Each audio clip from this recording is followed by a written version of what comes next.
यहाँ पे क्वेश्चन देखिए क्या है, find the error in the sentence. अब इसमें आपको एरर ढूंढना है, कहाँ पे एरर है। देखिए पहला में it is high time that you go home. अब इस पार्ट इसके यहाँ पे किस पार्ट में एरर है, यहाँ पे 4 पार्ट हैं, 1 2 3 और 4 में मीन्स कि नो एरर।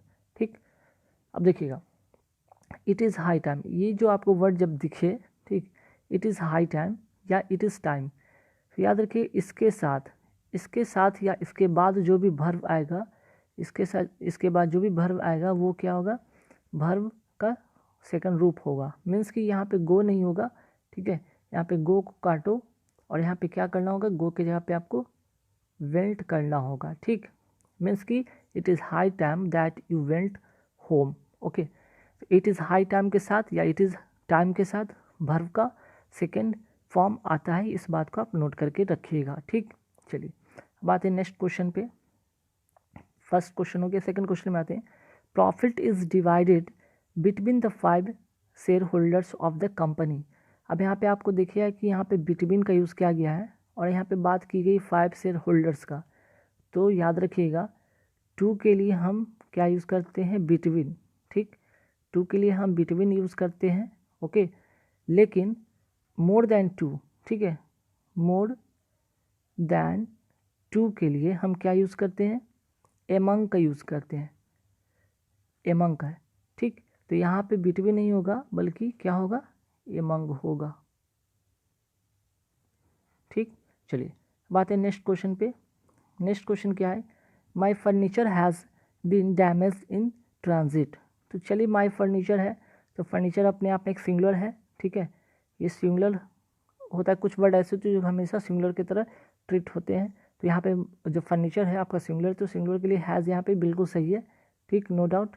और यहाँ पे जो है आपको पैसिव फॉर्म में यहाँ पे बनाया गया है, हैज़ बीन डैमेज तक तो सही है, और इन ट्रांजिट तो बिल्कुल सही यहाँ पे कि जो मेरा फर्नीचर था वो गति में मीन्स कि कहीं ले जाया जा रहा था जिसकी वजह से वो डैमेज हो गया।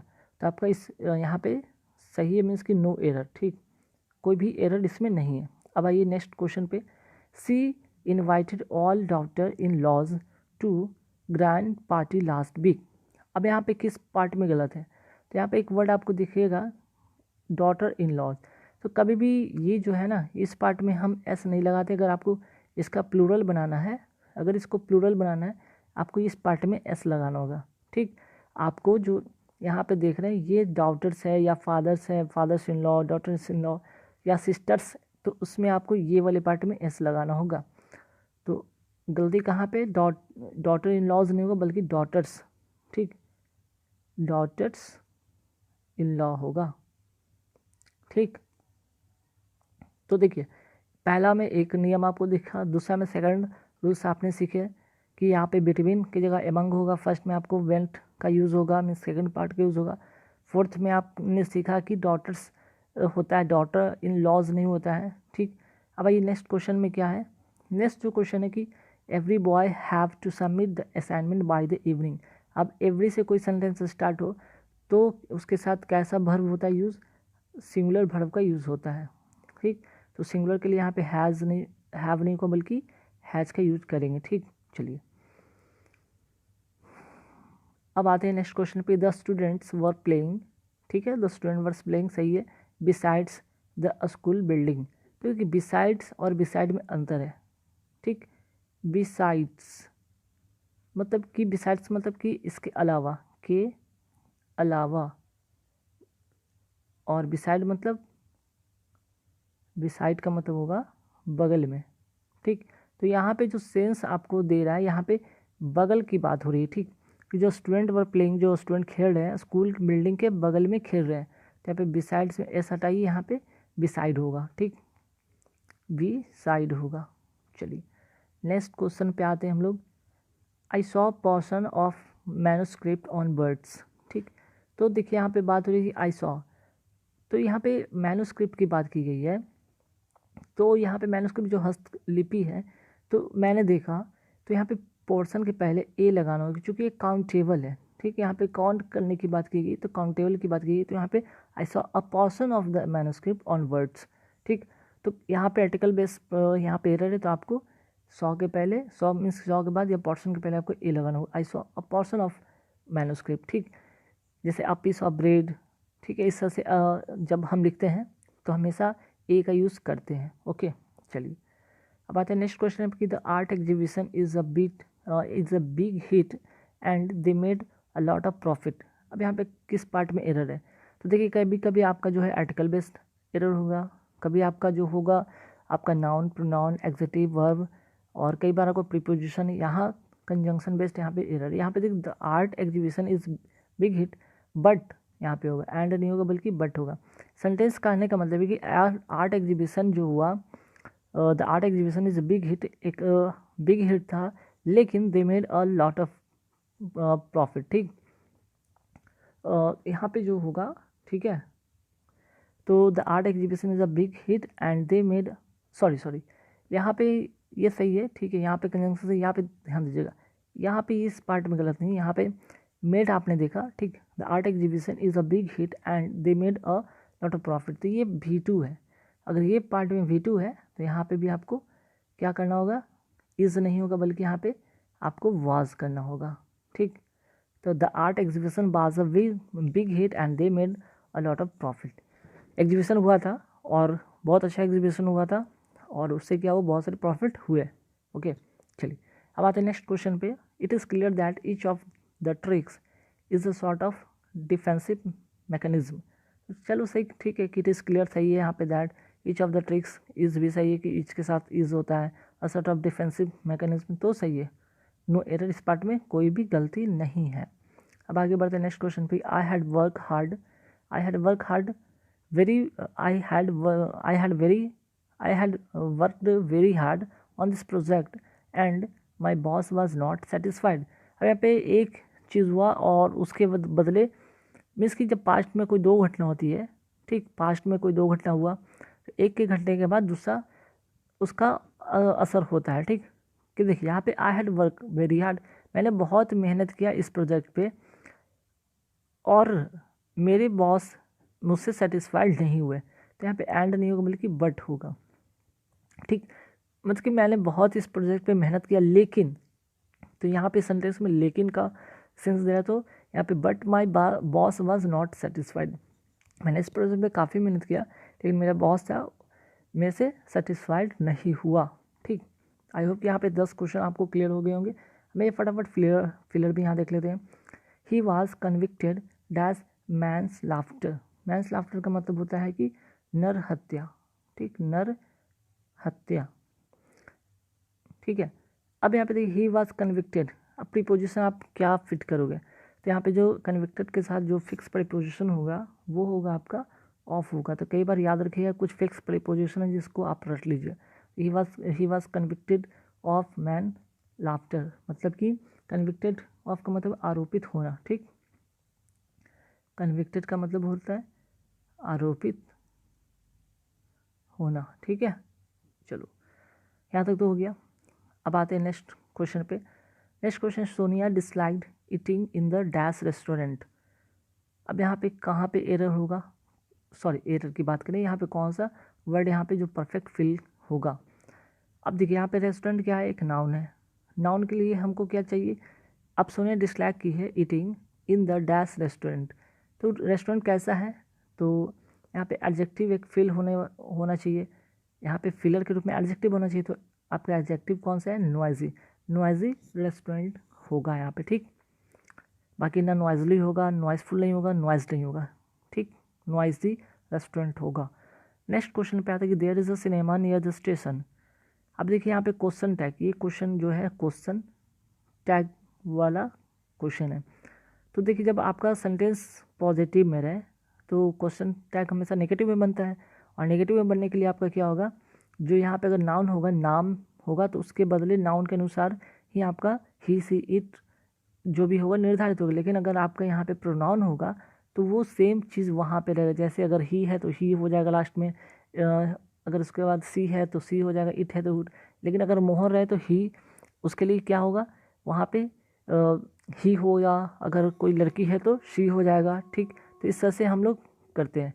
तो there is a cinema near the station, तो यहाँ पे देयर इज़ के लिए इज़ यहाँ पे इजंट देयर होगा, ठीक है, इसका जो नेगेटिव बनेगा इजंट देयर। ओके, तो चलिए यहाँ तक तो बात समझ में आ गया होगा आपको। बात है नेक्स्ट क्वेश्चन पे। नेक्स्ट क्वेश्चन में क्या है हमारा कि how much did you spend. Spend के साथ जो फिक्स प्रीपोजिशन होगा वो होगा on, spend on the roses. चलिए अब आते हैं नेक्स्ट क्वेश्चन पे कि the villager dash for long time and had no courage to speak before the educated city crowd. अब देखिए बात हो रही है कि करेज की बात हो रही है। करेज कैसा होना चाहिए बोलने का, किसके सामने, एजुकेटेड सिटी क्राउड के सामने। और गांव की बात है, गांव के लोग भला क्राउड जो एजुकेटेड पर्सन के सामने कभी बोलने से क्या करते हैं, गांव के लोग एजुकेटेड बंदे के सामने बोलने का साहस करेंगे नहीं, बल्कि वो क्या करेंगे, हेजिटेट करेंगे, ठीक है, एडजस्ट नहीं करेंगे, हेजिटेट करेंगे, हिचकिचाएंगे, ठीक है। तो यहाँ पे ये वाला होगा फिक्स, यहाँ पे होगा ये फिल्ट यहाँ पे होगा। The villager hesitated for long time and had no courage to speak before the educated city crowd. तो विलेजर जो होते हैं, गाँववासी जो होते हैं, ग्रामवासी, हमेशा हेजिटेट होते हैं, ठीक। गेज्ड मतलब होता है एक टक से देखना, एक टक से देखना। तो ऐसा तो करेंगे नहीं भाई, ऐसा तो नहीं करेंगे, एक टक से देखना का मतलब तो बनता ही नहीं। स्टूड मतलब खड़ा होना, यहाँ तो खड़ा होने की बात होगी, एडजस्ट की बात तो हो नहीं रही है। तो चलिए 15 क्वेश्चन हो गया। अब आते हैं नेक्स्ट क्वेश्चन पे आते हैं। नेक्स्ट क्वेश्चन है कि गैरुलस। सबसे पहले आप जानिए यहाँ पे इस क्वेश्चन में करना क्या है, साइनो बताना है।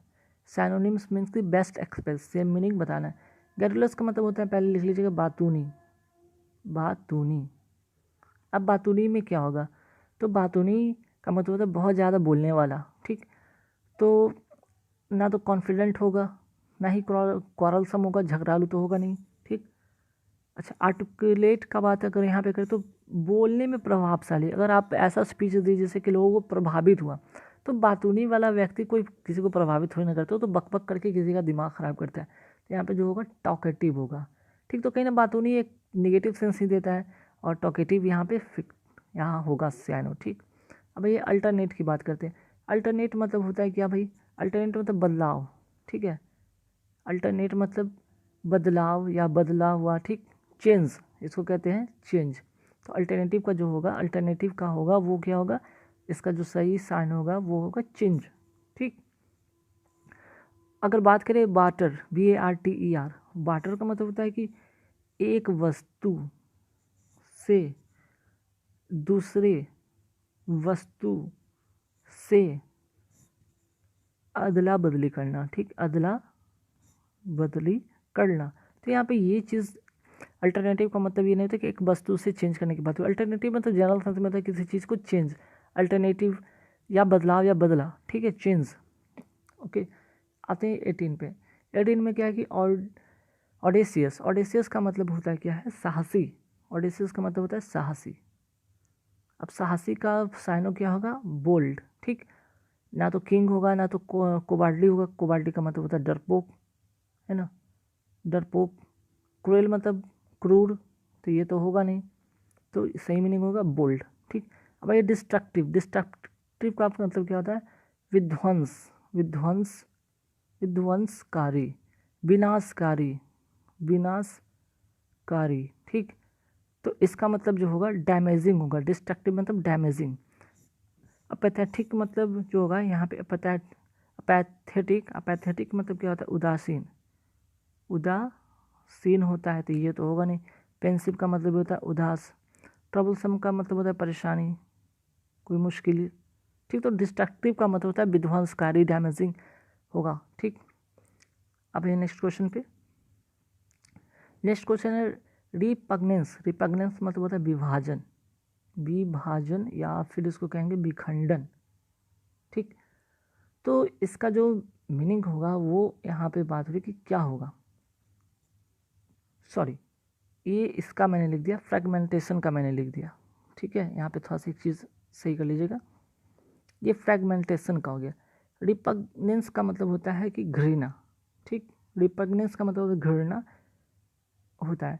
तो इसका जो सही साइन होगा वो होगा एवर्जन। एवर्जन का भी मतलब होता है सेम, घृणा, ठीक। बाकी फ्रेगमेंटेशन में तो विखंडन या विभाजन होता है, ठीक है। तो रिपग्नेंस काफ़ी इंपॉर्टेंट वर्ड है, कई बार पूछा गया। तो रिपग्नेंस का मतलब होता है घृणा और एवर्जन का मतलब ये होता है घृणा। चलिए अब आइए यहाँ पे नेक्स्ट शुरू करते हैं यहाँ पे एंटोनिम्स मीन्स कि अपोजिट, ठीक है। अपोजिट क्या होगा?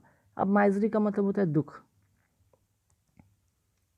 होता है, ठीक। तो दुख का जो होगा यहाँ पे क्या होगा? अपोजिट की बात हो रही है, तो माइजरी का मतलब दुख होता है, हैप्पीनेस अपोजिट, ठीक। बाकी हार्डशिप का मतलब भी होता है, यहाँ पे जो आंसर होगा वो होगा सी। हार्डशिप का भी मतलब होता है दुख, ठीक। एंग्जाइटी का मतलब होता है चिंतित। एमिटी का मतलब होता है भाईचारा। तो जो परफेक्ट मीनिंग होगा इसका अपोजिट हैप्पीनेस। चलिए आते हैं 22 का मतलब होता है ऑडेसियस का मतलब अभी मैंने बताया था साहसी होता है, साहसी, पराक्रमी या साहसी। तो साहसी का उल्टा क्या होगा? डरपोक, वो मीनिंग होगा यहाँ पे अपोजिट टिमिड, ठीक। नेक्स्ट क्वेश्चन है और काफ़ी इंपॉर्टेंट क्वेश्चन है, वेरी वेरी इंपॉर्टेंट क्वेश्चन में से एक है एक्सटेम्पोरेनेस, ठीक। एक्सटेम्पोरनेस, ठीक। थोड़ा सा बोलने में, थोड़ा सा उच्चारण में हो सकता है कि मिस्टेक हो जाए, तो ध्यान रखिएगा। तो एक्सटेम्पोरनेस का मतलब होगा यहाँ पे, एक्सटेम्पोरनेस का मतलब तो बिना किसी पूर्व योजना के, मतलब आपने कोई योजना बनाया बिना किसी पूर्व योजना के, मतलब आप पहले से कोई योजना जो बना रहे पहले से निर्धारित नहीं है, कोई डेफिनेट नहीं है, तो यहाँ पर उसको क्या कहते हैं? एक्सटेम्पोरनेस, ठीक। एक्सटेम्पोरनेस। तो इसका जो अपोजिट होगा तो होगा कि भाई चलो पहले से कोई योजना बनाई नहीं गई, तो अब उसका अपोजिट क्या होगा? प्लान मतलब पहले से योजना बनाया जा चुका है, तो एक्सटेम्पोरनेस का अपोजिट जो होगा वो होगा प्लान, ठीक। अब आते हैं फाइंड की बात करते हैं। फाइंड जो यहाँ पे है इसका मीनिंग तो पहले जान लीजिए क्या होगा। फाइंड का मतलब होता है नकली या फिर बनावटी, ठीक। अब इसका अपोजिट जो होगा वो क्या होगा? जेन्यून, ठीक है, जेन्यून होगा। और बाकी स्पूरियस का भी मतलब होता है नकली या बनावटी। अब नेक्स्ट है बोएस्टेरियस का मतलब क्या होता है? शोरगुल से भरा, शोरगुल। तो शोरगुल का जो अपोजिट होगा वो क्या होगा? क्वाइट मीन्स शांत, ठीक। बाकी नॉटी का मतलब नटखट, रिजर्व मतलब जो रिजर्व होता है, रिजर्व मतलब कह सकते हैं क्या, वो चीज़ रिजर्व है, संरक्षित है। और बाउंसी का मतलब यहाँ पे होगा, नोट कर लीजिएगा, प्रसन्नचित। काफ़ी बार एग्जाम में वर्ड आता रहता है प्रसन्नचित, या खुशी से प्रसन्न रहता है व्यक्ति, उसको कहते हैं बाउंसी, ठीक। बाकी बॉस्टेरियस का मतलब होगा अपोजिट क्वाइट। अब इसके बाद आते हैं कुछ फ्रेजल वर्ब का देख लेते हैं। फ्रेजल वर्ब का कुछ ट्रिक मैंने पहले वाले वीडियो में बता रखा है, तो यहाँ पे ध्यान रखिए कैसे इसको करेंगे। टू गेट पास, ठीक। यहाँ पे क्या होगा? टू गेट पास यहाँ पे मैंने लिख दिया गेट अवे था, ठीक है, इसको काट लीजिएगा, अवे है यहाँ पे। टू गेट अवे का मतलब क्या होगा? अवे मतलब होता है दूर करना। अब दूर करने की बात की गई है तो यहाँ पे तो पास होगा नहीं, रिच होगा नहीं, फेस होगा नहीं, बल्कि to escape. To get away का मतलब होगा यहाँ पे फ्रेजल वर्ब टू एस्केप, ठीक। अब आते हैं नेक्स्ट फ्रेजल वर्ब पे, चिक बाई जॉल का मतलब वो देखो, अब चिक का वर्ड यहाँ पे आया है, तो चिक से रिलेटेड कभी ये होगा नहीं, अपने यहाँ पे याद रखिएगा। या फिर फाइटिंग से कोई मतलब बनता नहीं, स्क्रीमिंग की मतलब होगा नहीं, बल्कि चिक बाई जॉल का मतलब होता है क्लोज टुगेदर मतलब क्लोज होना, एक साथ इकट्ठा, या नज़दीक होना, ठीक। चिक बाई बॉल। चलिए अब आते हैं next question, tough act to follow. अब एक्ट एक वर्ड आया तो एक्ट से एक्टिंग कभी नहीं होगा, इसमें भी एक्टिंग है, एक्ट वाला होगा नहीं वर्ड, ठीक। और एक्ट इसमें भी दिया तो एक्ट से होगा नहीं। तो बच्चे आपके पास सिंपल एक क्वेश्चन, एक सेंटेंस बचा है, difficult to perform like that, ठीक। Tough act to follow means difficult to perform like that. Next है to give the cold shoulder. अब कंधे की बात की गई है, कंधा पे अगर कोल्ड शोल्डर देना मतलब, एक होता है गर्मजोशी से किसी के कंधे पर रखना, मतलब उसको क्या करना भाई, फ्रेंडली होना। लेकिन अगर कोल्ड शोल्डर मीन्स कि कोल्ड शोल्डर मतलब थोड़ा नेगेटिव सेंस यहाँ पे देता है, ठीक है, नेगेटिव सेंस है, तो इसके लिए क्या यहाँ पे यूज़ होगा? टू बी अनफ्रेंडली होगा इसका आंसर, ठीक। अब आते हैं लास्ट क्वेश्चन है इस वीडियो का, to be in the eye of the storm. To be eye in the storm का जो होगा आंसर यहाँ पे वो होगा आपका कौन सा? To be in. थोड़े कम होते हैं लेकिन हाँ ध्यान दोनों को देना ही होगा अगर अच्छे इंग्लिश में मार्क्स करने हैं तो आइए इन सारे क्वेश्चन को देखते हैं फटाफट। और कैसे हम 1 सेकंड में एलिमिनेट कर सकते हैं क्वेश्चन को देखते ही और अपना आंसर फाइंड आउट कर पाएंगे। देखिए first question is all the members of the board are kindly requested to appear in the next meeting. अब देखिए काइंडली और रिक्वेस्टेड का एक साथ हम यूज़ नहीं करेंगे, ठीक है, इसका एक साथ काइंडली या रिक्वेस्टेड का यूज़ नहीं करेंगे। All the members of the board are requested to appear in the next meeting या फिर kindly to appear in the next meeting, ठीक है, एक साथ इसका यूज़ नहीं करेंगे। तो एक यहाँ पे इसको हटा दीजिए, तो आप कह सकते हैं यहाँ पे सी पार्ट में इसका एरर है। क्लियर।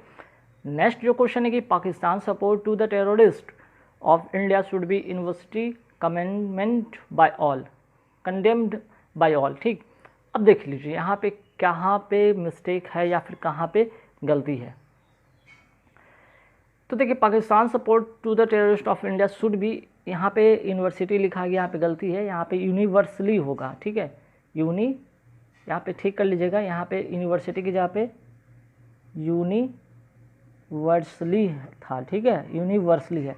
तो देखिए यहाँ पे देख लीजिए शुड बी, तो Pakistan support to the terrorist of India should be universally condemned, तो ठीक है, लेकिन यूनिवर्सली के साथ यहाँ पे बाय ऑल का यूज़ नहीं करेंगे, ठीक है, बाय ऑल का यूज़ नहीं करेंगे। तो यहाँ से कौन से पार्ट में आपका एरर है, यहाँ पे सी वाले पार्ट नहीं बल्कि डी वाले पार्ट में आपका यहाँ पे एरर है। क्लियर। तो आप क्या करेंगे, यूनिवर्सली के साथ हम बाय ऑल का यूज़ नहीं करेंगे, ठीक है, ये सुपरफ्लुअस है, क्योंकि यूनिवर्सली का मतलब ही होता है कि विश्वव्यापी रूप से, ठीक है, तो इसके साथ हम बाय ऑल कहेंगे, गलत होगा। चलिए आगे बढ़ेंगे नेक्स्ट क्वेश्चन पे। नेक्स्ट क्वेश्चन क्या है कि within an hour journey we will approach near Patna. अब देख लीजिए यहाँ पे अप्रोच का मतलब भी नज़दीक होता है, नियर का भी मतलब नज़दीक होता है। तो भाई अप्रोच के बाद हम नियर का यूज़ क्यों करेंगे, इसको हटा दीजिए, ये सुपरफ्लुअस हो गया, सी पार्ट में एरर है। तो यहाँ पे within an hour journey we will approach Patna, ठीक है, इस तरह से होगा। आते हैं नेक्स्ट क्वेश्चन पे। Supposing if all your problems had been solved what would you have done. अब यहाँ पे है कि सपोजिंग और इफ़ का एक साथ यूज़ नहीं होता है, ध्यान रखिएगा। यहाँ पे सपोजिंग और इफ़ का एक साथ कभी भी प्रयोग नहीं होता है, ठीक है, क्योंकि दोनों के सेंस में तो मतलब ये होता है कि यदि या फिर मानो, ठीक है। तो यहाँ पे आप सपोजिंग का प्रयोग आप करें या फिर इफ़ का, ठीक है, दोनों में से कोई एक का आप यूज़ करेंगे, सपोजिंग का या फिर इफ़ का करेंगे, एक साथ दोनों का नहीं। तो ए पार्ट में यहाँ पे आपका मिस्टेक है। चलिए नेक्स्ट है when he lent me some books he asked me to return them back by the end of the month. अब देखिए रिटर्न का भी मतलब होता है कि वापस करना, बैक का मतलब भी होता है ऑलरेडी वापस करना। तो यहाँ पे रिटर्न देम के बाद यहाँ पे बैक जो है सुपरफ्लुअस, इसको हटा दीजिए, ठीक। तो यहाँ पे आपका किस पार्ट में एरर हो गया, सी वाले पार्ट में एरर हो गया। चलिए नेक्स्ट क्वेश्चन है ही denied that he was not present at the spot of occurrence. अब यहाँ पे यहाँ पे किस पार्ट में एरर है, देखिए अब डिनाइड का मतलब ये ऑलरेडी निगेटिव होता है ना, जब ये निगेटिव ऑलरेडी होता है तो यहाँ पे नॉट का यूज़ नहीं करेंगे। तो यहाँ पे बी पार्ट में गलत है, क्योंकि डिनाइड का मतलब ये होता है मना करना, न के सेंस में, और उसके साथ हम नॉट का यूज़ नहीं करते हैं। चलिए आगे बढ़ेंगे सवाल पे। The CM said that it was his decision and that nobody could get it changed। कहने का मतलब यहाँ पे अब देखिए यहाँ 7 नंबर क्वेश्चन में क्या है, इनडायरेक्ट में हम लोग तो डैट का यूज़ करते ही हैं, इन्वर्टेड कॉमा हटता तो डैट का यूज़ करते हैं, लेकिन उसके बाद एक और डैट का यूज़ करेंगे, ये गलत है, ठीक। तो यहाँ पे आपका सी वाले पार्ट में एरर है। Clear. Next question, my father asked me if I had sufficient enough money to pay the fees, no error. अब यहाँ पे किस पार्ट में गलती होगा, देखिए सफिशिएंट की बात यहाँ पे की गई है और साथ ही साथ एनफ की बात की गई। तो सफिशिएंट एनफ का दोनों का मतलब तो एक ही होता है ना, पर्याप्त होता है। तो हम किसी एक का ही यूज़ करेंगे ना, दोनों का एक साथ तो यूज़ नहीं करेंगे। तो यहाँ पे एनफ को काट दीजिए, ठीक, या फिर आप सफिशिएंट को काट दीजिए, दोनों में से कोई एक यहाँ पे आप लिखिएगा। तो यहाँ पे सी वाले पार्ट में एरर है। चलिए next question, the candidate requested the chairman to repeat the question again. अब देख लीजिए रिपीट का मतलब तो ही होता है दोहराना, और अगेन का मतलब भी होता है दोहराना। तो यहाँ पे अगेन को काट देना होगा, ठीक है। तो यहाँ पे सी वाले पार्ट में एरर है। क्यों होगा रिपीट के साथ अगेन, क्यों, ऑलरेडी तो उसका मतलब ही होता है, रिपीट का मतलब फिर से दोहराना, नेक्स्ट क्वेश्चन है the principal forbade the student not to stay a workout. अब देखिए फॉरबेड का मतलब ही होता है, ये का मतलब होता है निगेटिव एसेंस ऑलरेडी देता है। जब ये निगेटिव देता है तो यहाँ पे नॉट का यूज़ करना ही बेकार होगा। ठीक, यहाँ पे आप नॉट को हटा देंगे, आपका ये चीज़ सही हो जाएगा। फॉरवर्ड का मतलब होता है अनुमति ना देना, मना करना या रोकना के सेंस में होता है, तब यहाँ पे यूज़ करते हैं। चलिए अब आते हैं क्वेश्चन नंबर 11 में। अब यहाँ पे देखिए क्वेश्चन नंबर 11 में, the patient is comparatively better today and I hope that he will recover soon said the doctor. Comparatively का मतलब यहाँ पे कंपेरेटिवली के बाद हम क्या करेंगे, इसके बाद हम पॉजिटिव डिग्री का यूज़ करेंगे। कंपेरेटिव के बाद हम क्या यूज़ करेंगे, पॉजिटिव डिग्री का यूज़ करेंगे। तो यहाँ पे पॉजिटिव डिग्री में यहाँ पे बेटर क्या होगा, नहीं होगा, बल्कि यहाँ पे क्या लिखना होगा हमें, यहाँ पे हमें गुड लिखना होगा, कंपेरेटिवली गुड होगा। क्लियर। चलिए आते हैं क्वेश्चन नंबर 12 में।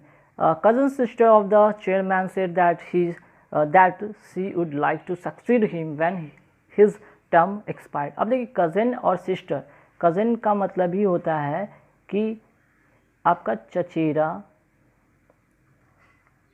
यहाँ पे लिख लीजिएगा चचेरा भाई या फिर बहन होता है। ठीक है, तो यहाँ पे आप कज़न के साथ सिस्टर का यूज़ नहीं करेंगे। ठीक है, अब यहाँ पे जब आप यूज़ करते हो, ठीक है, जब आप मीन्स कि जब आप बात करते हो तो उसी वक्त आपको पता चलता है कि जब आप ही इज़ कहते हैं तो ही इज़ माई कज़न, तब हो गया वो क्या हो गया, वो क्या है आपका यहाँ पे मेल को डिनोट करेगा। ठीक है, और अगर सी की बात करें तो यहाँ पे फीमेल को डिनोट करेगा। तो इससे पता चलेगा कि वो क्या है, मेल या फीमेल। लेकिन कज़न के साथ सिस्टर का यूज़ नहीं करेंगे। चलिए नेक्स्ट है कि yesterday in the night he came to dinner but ate very little because he was emotionally disturb. अब देखिए इन द नाइट के साथ हम यस्टरडे का यूज़ नहीं करते हैं, यहाँ पे हमको क्या करना होगा, लास्ट का यूज़ करेंगे। ठीक है, यहाँ पे यस्टरडे इन द नाइट के बदले हमें क्या यूज़ करना होगा, हमें यहाँ पे यस्टरडे इन द नाइट के बदले हमें क्या करना होगा, लास्ट नाइट लिखना होगा। ठीक, तब जाके आपका जो सेंटेंस है ये सही होगा। यस्टरडे नाइट या यस्टरडे इन द नाइट ऐसा कोई यूज़ नहीं होता है, लास्ट नाइट होता है, लास्ट वीक होता है, लास्ट मंथ होता है, इस तरह का सेंटेंस यूज़ करते हैं। ठीक, चलिए बात है क्वेश्चन नंबर 14 में। This is the new book which my father bought it for you. अब देखिए यहाँ पे इट का यहाँ पे यूज़ सुपरफ्लू से, इसको काटना होगा। क्यों, क्योंकि यहाँ पे जो बाउट यहाँ पे खरीदा गया है वो बुक का जो यहाँ पे कहा गया ऑब्जेक्ट की बात की गई। ठीक, तो क्योंकि बाउट का क्या है, ऑब्जेक्ट क्या है, द बुक ऑलरेडी है, यहाँ पे यहाँ पे बुक ऑलरेडी है, तो जब इसका ऑब्जेक्ट ऑलरेडी है ही तो हम इट का यूज़ नहीं करेंगे। This is a new book which my father bought for you. ठीक, चलिए आगे बढ़ते। The thing what you like is not available here. अब यहाँ पे किस पार्ट में एरर है, तो देखिए ध्यान रखिएगा, ये वाट क्या है आपका, वाट आपका क्या है, रिलेटिव यहाँ पे प्रोनाउन है ना, रिलेटिव क्या है, प्रोनाउन है।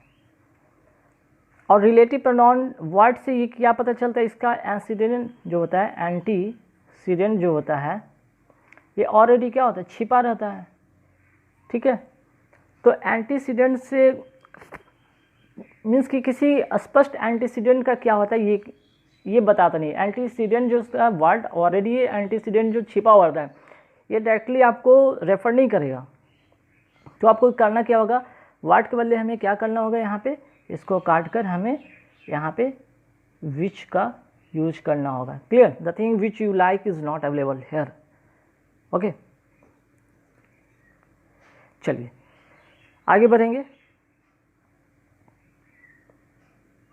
नेक्स्ट क्वेश्चन है कि she asked me politely where I was going to and what I would bring for. अब देखिए जब भी हम कभी सवाल करते हैं कि वेयर आर यू गोइंग, तो हम लोग where are you going to तो नहीं लगाते ना, टू को यहाँ पे काट दीजिए, कह सकते हैं यहाँ पे बी पार्ट में आपका एरर है। क्लियर,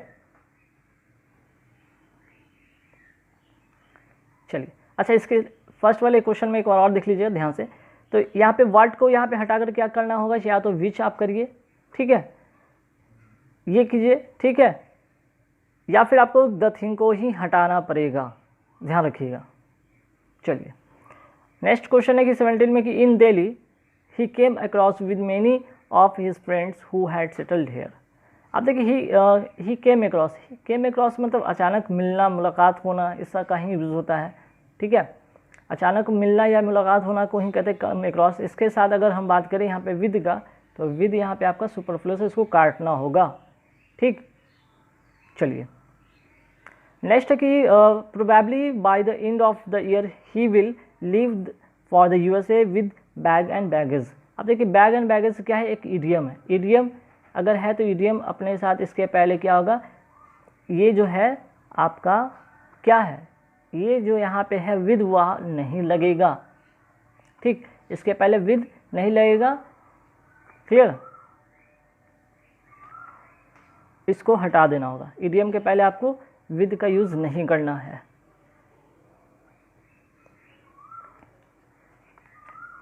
चलिए नेक्स्ट है क्वेश्चन।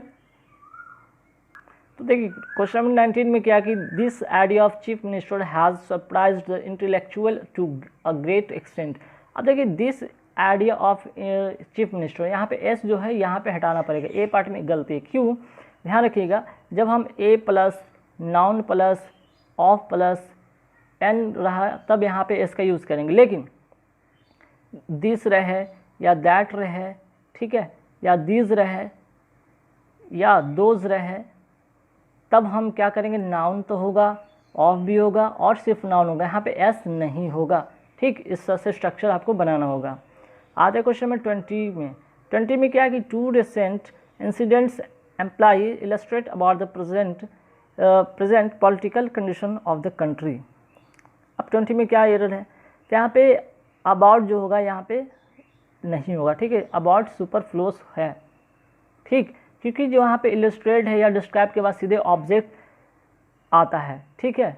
इसके साथ क्या आता है, सीधे ऑब्जेक्ट आता, ना कि यहाँ पे आपको अबाउट लगाना होगा। इस तरह से कोई यहाँ पे आपको कह सकते प्रीपोजिशन का यूज़ नहीं करना होगा। इलस्ट्रेट के बाद यहाँ पे अबाउट हटाना होगा, क्योंकि इसके बाद हम क्या करते हैं, कभी जैसे डिस्क्राइब हो गया, इलस्ट्रेट हो गया, डिस्कस के बाद सीधे क्या आता है, कह सकते अबाउट प्लस ऑब्जेक्ट का यूज़ होगा, क्लियर।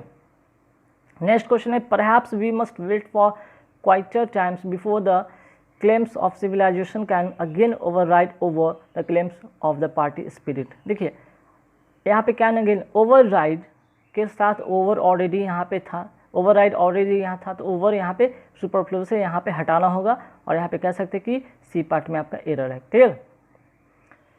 चलिए जैसे कि ओवरकम के बाद ओवर का प्रयोग नहीं होता है, नहीं किया जाता है, ठीक है, जैसे ओवरकम हो गया, या फिर ओवरराइड के बाद हम लोग इस तरह से, क्या ओवरकेम के बाद हम लोग जस्ट उसके बाद ओवर का यूज़ नहीं करते हैं। चलिए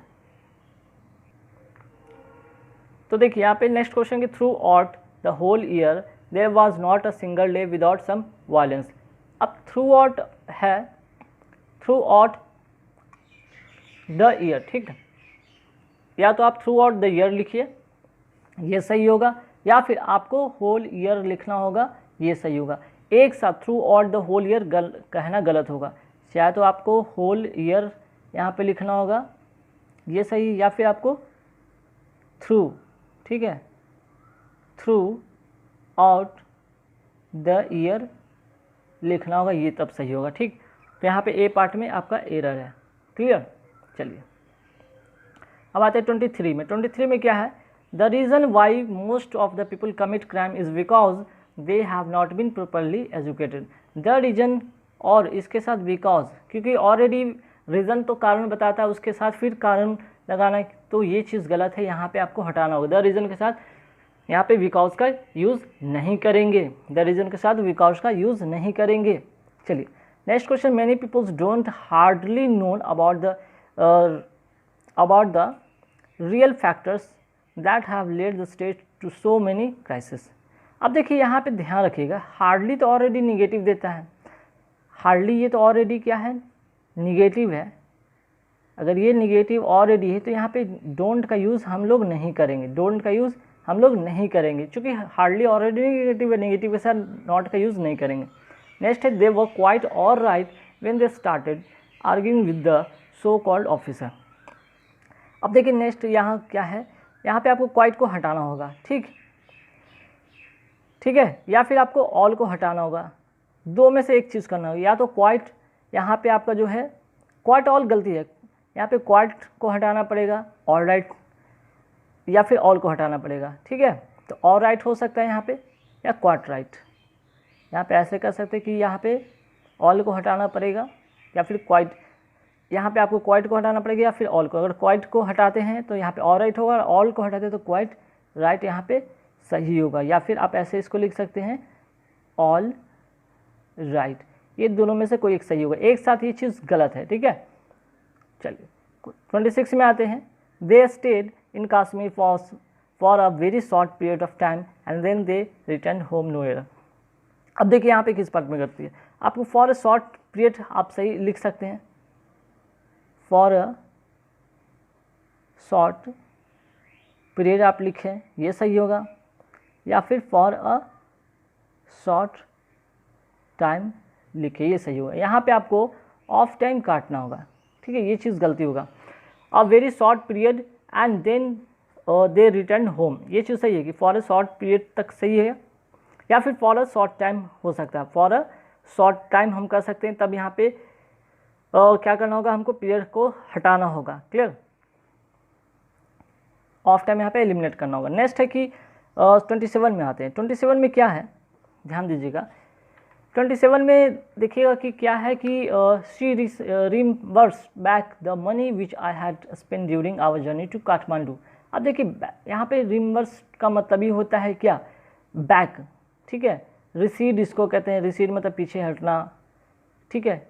तो ऑलरेडी यहाँ पे बैक का यूज़ हम नहीं करेंगे, हम क्या करेंगे, बैक का यूज़ करना है यहाँ पे सुपरफ्लूअस होगा, जो कि ऑलरेडी का मतलब, इसका मतलब ये तो पीछे हटना, तो उसको बैक करने का मतलब है, यहाँ पे गलती होगा। प्लीज़ रिमेंबर दैट डॉक्टर शरण who is a surgeon is my cousin brother and must be shown due respect. अब देखिए कज़न के साथ मैंने कल भी बताया था कि कज़न के साथ ब्रदर का यूज़ नहीं होता है, कज़न, क्योंकि कज़न का मतलब होता है, ऑलरेडी मैंने बताया था कि कज़न का मतलब ही होता है आपका चचेरा भाई या फिर बहन होते हैं, ठीक है। अब इसमें आप अगर जब उसको इंडिकेट करेंगे, जब बताते समय, जब बोलचाल की भाषा में, तब वहाँ पे ही या सी का यूज़ करते, तब उससे ये पता चलता है, वहाँ पे जेंडर तब पता चलता है, ठीक।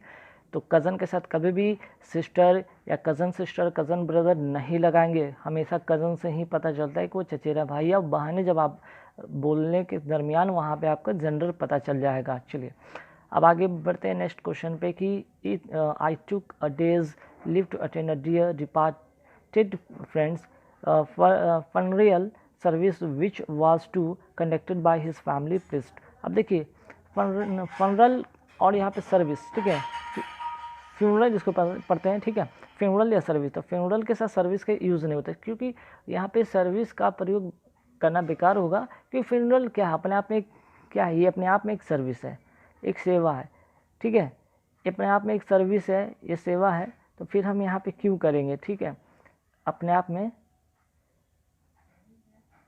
में एक सर्विस है, तो इसके साथ सर्विस का यूज़ नहीं करेंगे। तो it took a days leave to attend a dear departed friend's funeral which was to be conducted by his family priest, ठीक। तो चलिए पहला पार्ट में कौन सा पार्ट में था एरर, सी वाले पार्ट में था। सेकंड वाले में यहाँ पे देखते हैं तो आपका फर्स्ट सेकंड थर्ड वाला में भी, इसमें भी एरर है। नेक्स्ट आता है क्वेश्चन नंबर 30 पे, अनलेस यू डोंट। अब देखिए जैसा ही मुझे अनलेस दिखा, ये ऑलरेडी क्या होता है, निगेटिव होता है ना, ये ऑलरेडी क्या होता है, निगेटिव होता है। निगेटिव के साथ यहाँ पे डू नॉट का यूज़ करेंगे ही नहीं करेंगे, तो फिर आगे बढ़ने के बाद होता ही नहीं, सेंटेंस में आगे जाएंगे ही नहीं जाएंगे। अनलेस यू सीधे होता है, unless you go through your books you can't get through the examination, ठीक।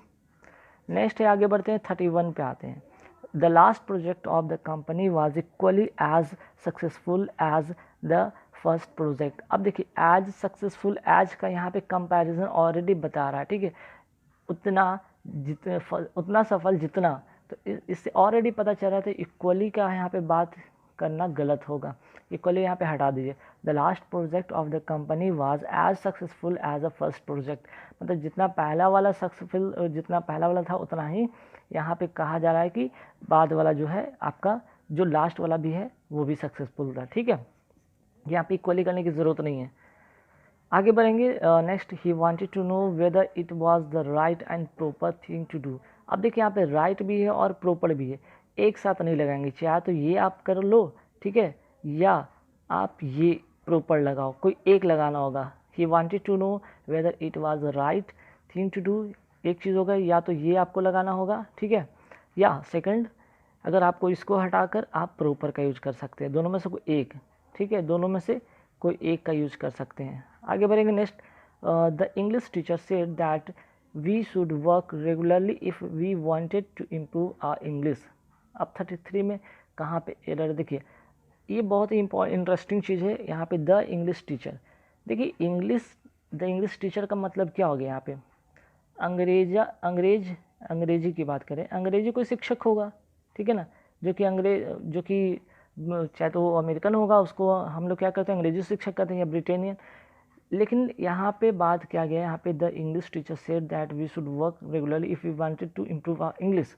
अब देखिए जब इम्प्रूव आवर इंग्लिश की बात की गई है तो इम्प्रूव कौन करेगा, जहाँ पे अब अमेरिका की बात करें या ब्रिटेन की बात करें, जहाँ पे इंग्लिश वहाँ की ऑफिशियल लैंग्वेज है, डेली की लैंग्वेज है, वहाँ तो इम्प्रूव नहीं होगा। इम्प्रूव कहाँ होगा, जहाँ पे इंग्लिश नहीं बोली जाती हो ज़्यादातर, कोई दूसरा लैंग्वेज का यूज़ होता होगा, तब वहाँ पे हम कहेंगे द यहाँ पे नहीं करेंगे, द टीचर ऑफ इंग्लिश यहाँ पे करेंगे, ठीक है, ये एलिमिनेट होगा और यहाँ पे हम क्या करेंगे, द टीचर ऑफ इंग्लिश कहेंगे। इसका मतलब है कि अंग्रेजी का शिक्षक, अंग्रेजी का वो शिक्षक हो, अंग्रेजी शिक्षक नहीं, अंग्रेज शिक्षक नहीं, ठीक है, अंग्रेजी का शिक्षक जो अंग्रेजी जो कि इंग्लिश पढ़ाते हैं, ठीक है, इंग्लिश के टीचर यहाँ पे कहेंगे, इसका मतलब हो गया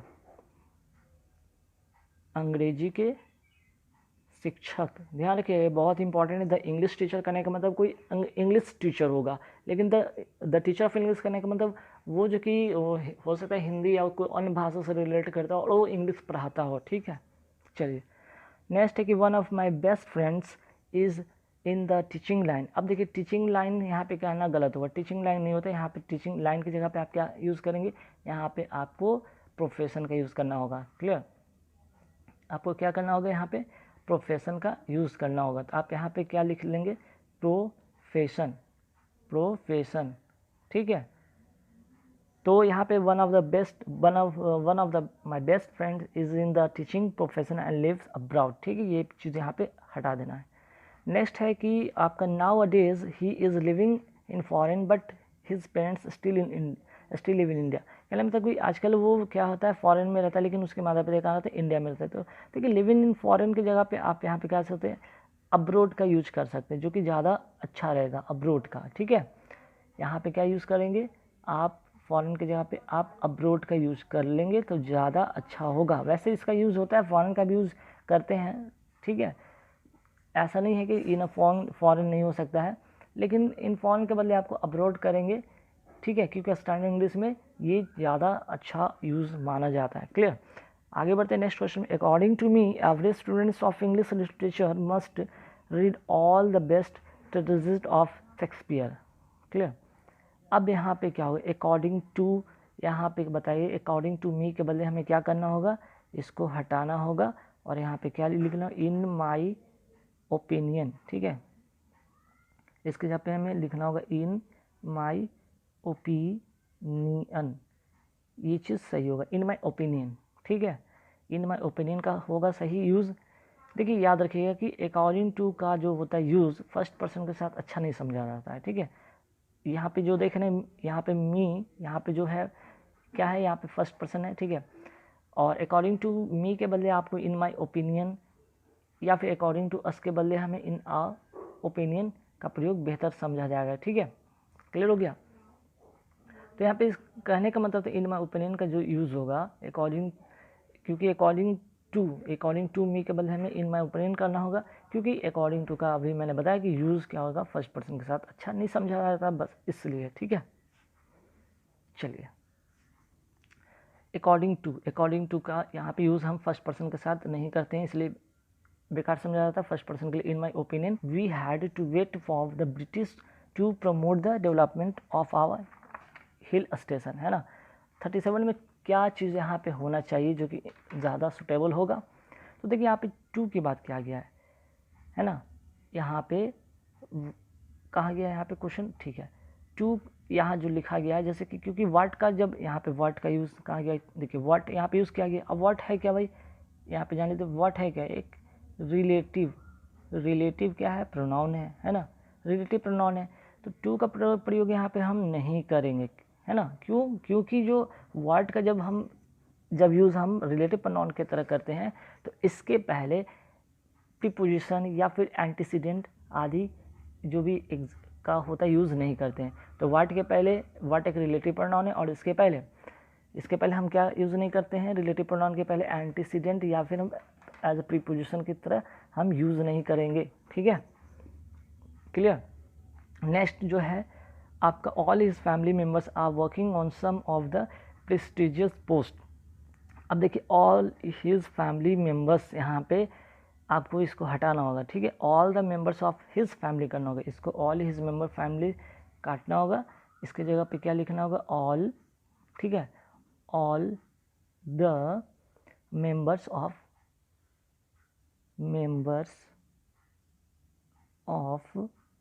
हिज फैमिली, ठीक है, all the members of his family आपको यहाँ पे लिखना होगा, क्योंकि ए फैमिली मेम्बर या फैमिली मेम्बर्स का यूज़ जो होता है गलत माना जाता है। ऑल हिज फैमिली मेम्बर्स कहा नहीं जाता, ये चीज़ गलत होगा, ठीक है, जैसा कि मैंने आपको बताया था इसके पहले वाले क्वेश्चन में, ठीक।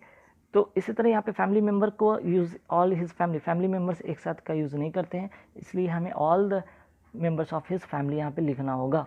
चलिए आगे बढ़ते हैं नेक्स्ट क्वेश्चन पे कि in spite of his insincerity he was awarded 100%। अब देखिए 100% यूज़ नहीं होता, ये ट्रेडिशनल पुराने ज़माने की बात यहाँ पे गई। अब 100% का हम लोग इस तरह से, जैसे इसको 100% लिखा जाता है, ठीक है, 100% लिखा जाता है, ना कि 100% लिखा जाता है। तो आप कैसे लिखेंगे यहाँ पे इसको 100% आप लिखेंगे, ठीक है, 100% नहीं लिखेंगे बल्कि 100% लिखेंगे।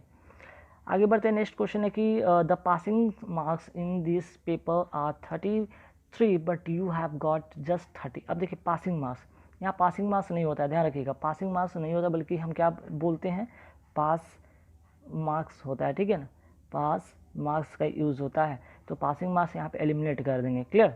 चलिए नेक्स्ट है कि many peoples of this department are working as teacher in different public schools of the city. अब देखिए यहाँ पे पीपल्स से यहाँ पे हटाना होगा, यहाँ पे आपको स्टूडेंट्स करना होगा, ठीक है।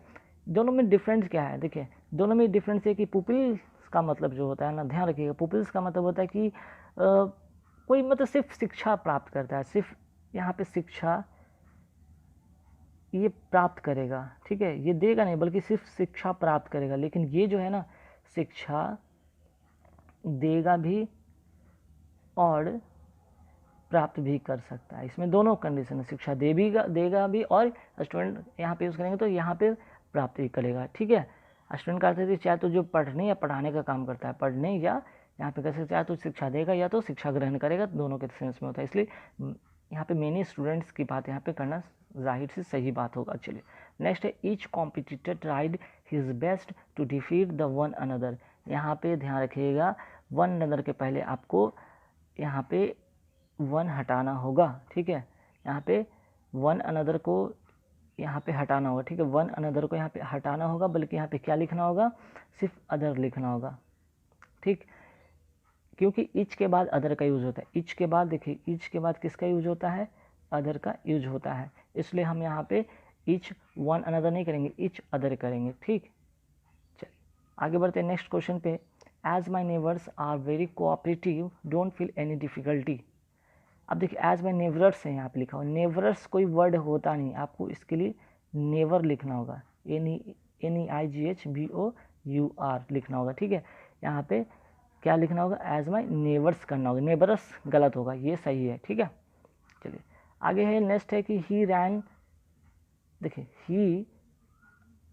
ही ran as fastly as he could to win the race और अल्टीमेटली ही लॉस्ट। अब देखिए रैन एज फास्टली एज, यहाँ पे फास्टली को काटना होगा, ठीक है, यहाँ पे फास्टली को काट कर यहाँ पे फास्ट करना होगा, क्लियर, क्योंकि देखो फास्ट क्या है ना, एडजेक्टिव की तरह भी यूज होता है और एडवर्ब की तरह भी यूज होता है, ध्यान रखिएगा, यहाँ पे फास्ट जो है आपका एडजेक्टिव की तरह भी यूज होता है और एडवर्ब की तरह भी यूज होता है।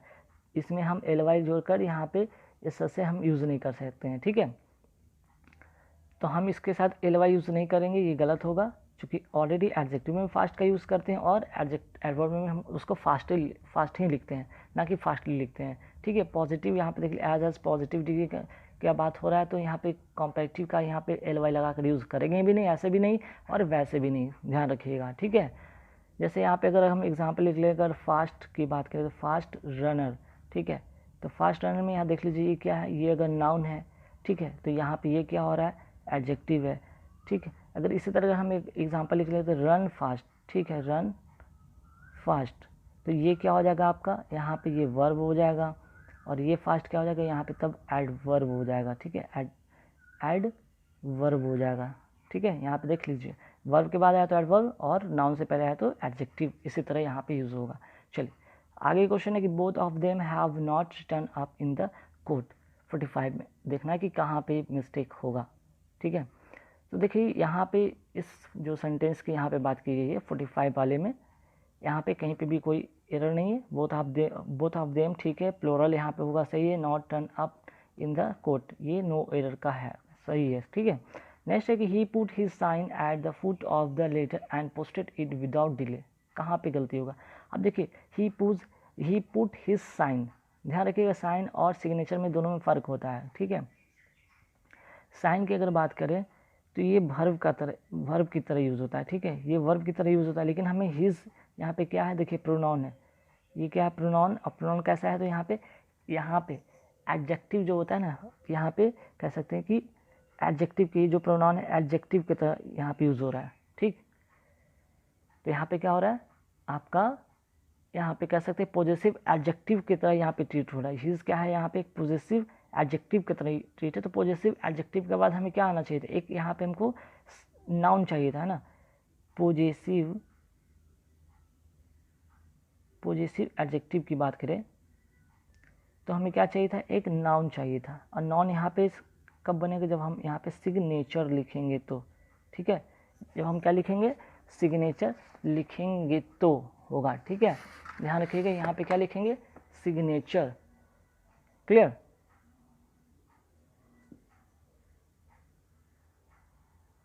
चलिए यहाँ पे सही कर लीजिएगा, पॉजेसिव एडजेक्टिव, तो यहाँ पे हमें क्या चाहिए था, सिग्नेचर, तो यहाँ साइन हटाना होगा, बल्कि हमें क्या लिखना होगा, सिग्नेचर, क्लियर। यहाँ पे क्या लिखना होगा, सिग्नेचर, ध्यान रखिएगा ये गलती मत कीजिएगा। चलिए आगे बढ़ते 47 नंबर क्वेश्चन पे कि the officer ask me to talk to the concern clerk for any difficulty in payment. अब देखिए यहाँ पे बोला गया है कि कंसर्न का प्रयोग जो होगा क्लर्क के बाद होगा, क्लर्क के बाद ये कंसर्न होगा, मीन्स कि द क्लर्क कंसर्न, क्लर्क यहाँ पे कंसर्न होगा, क्लियर, ये चीज़ सही होगा।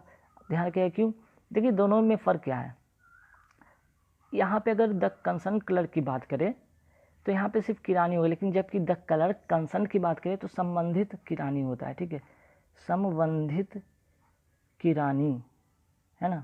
और अगर सिर्फ इसका बात अगर हम करते हैं तो यहाँ पे सिर्फ क्या होता है, किरानी।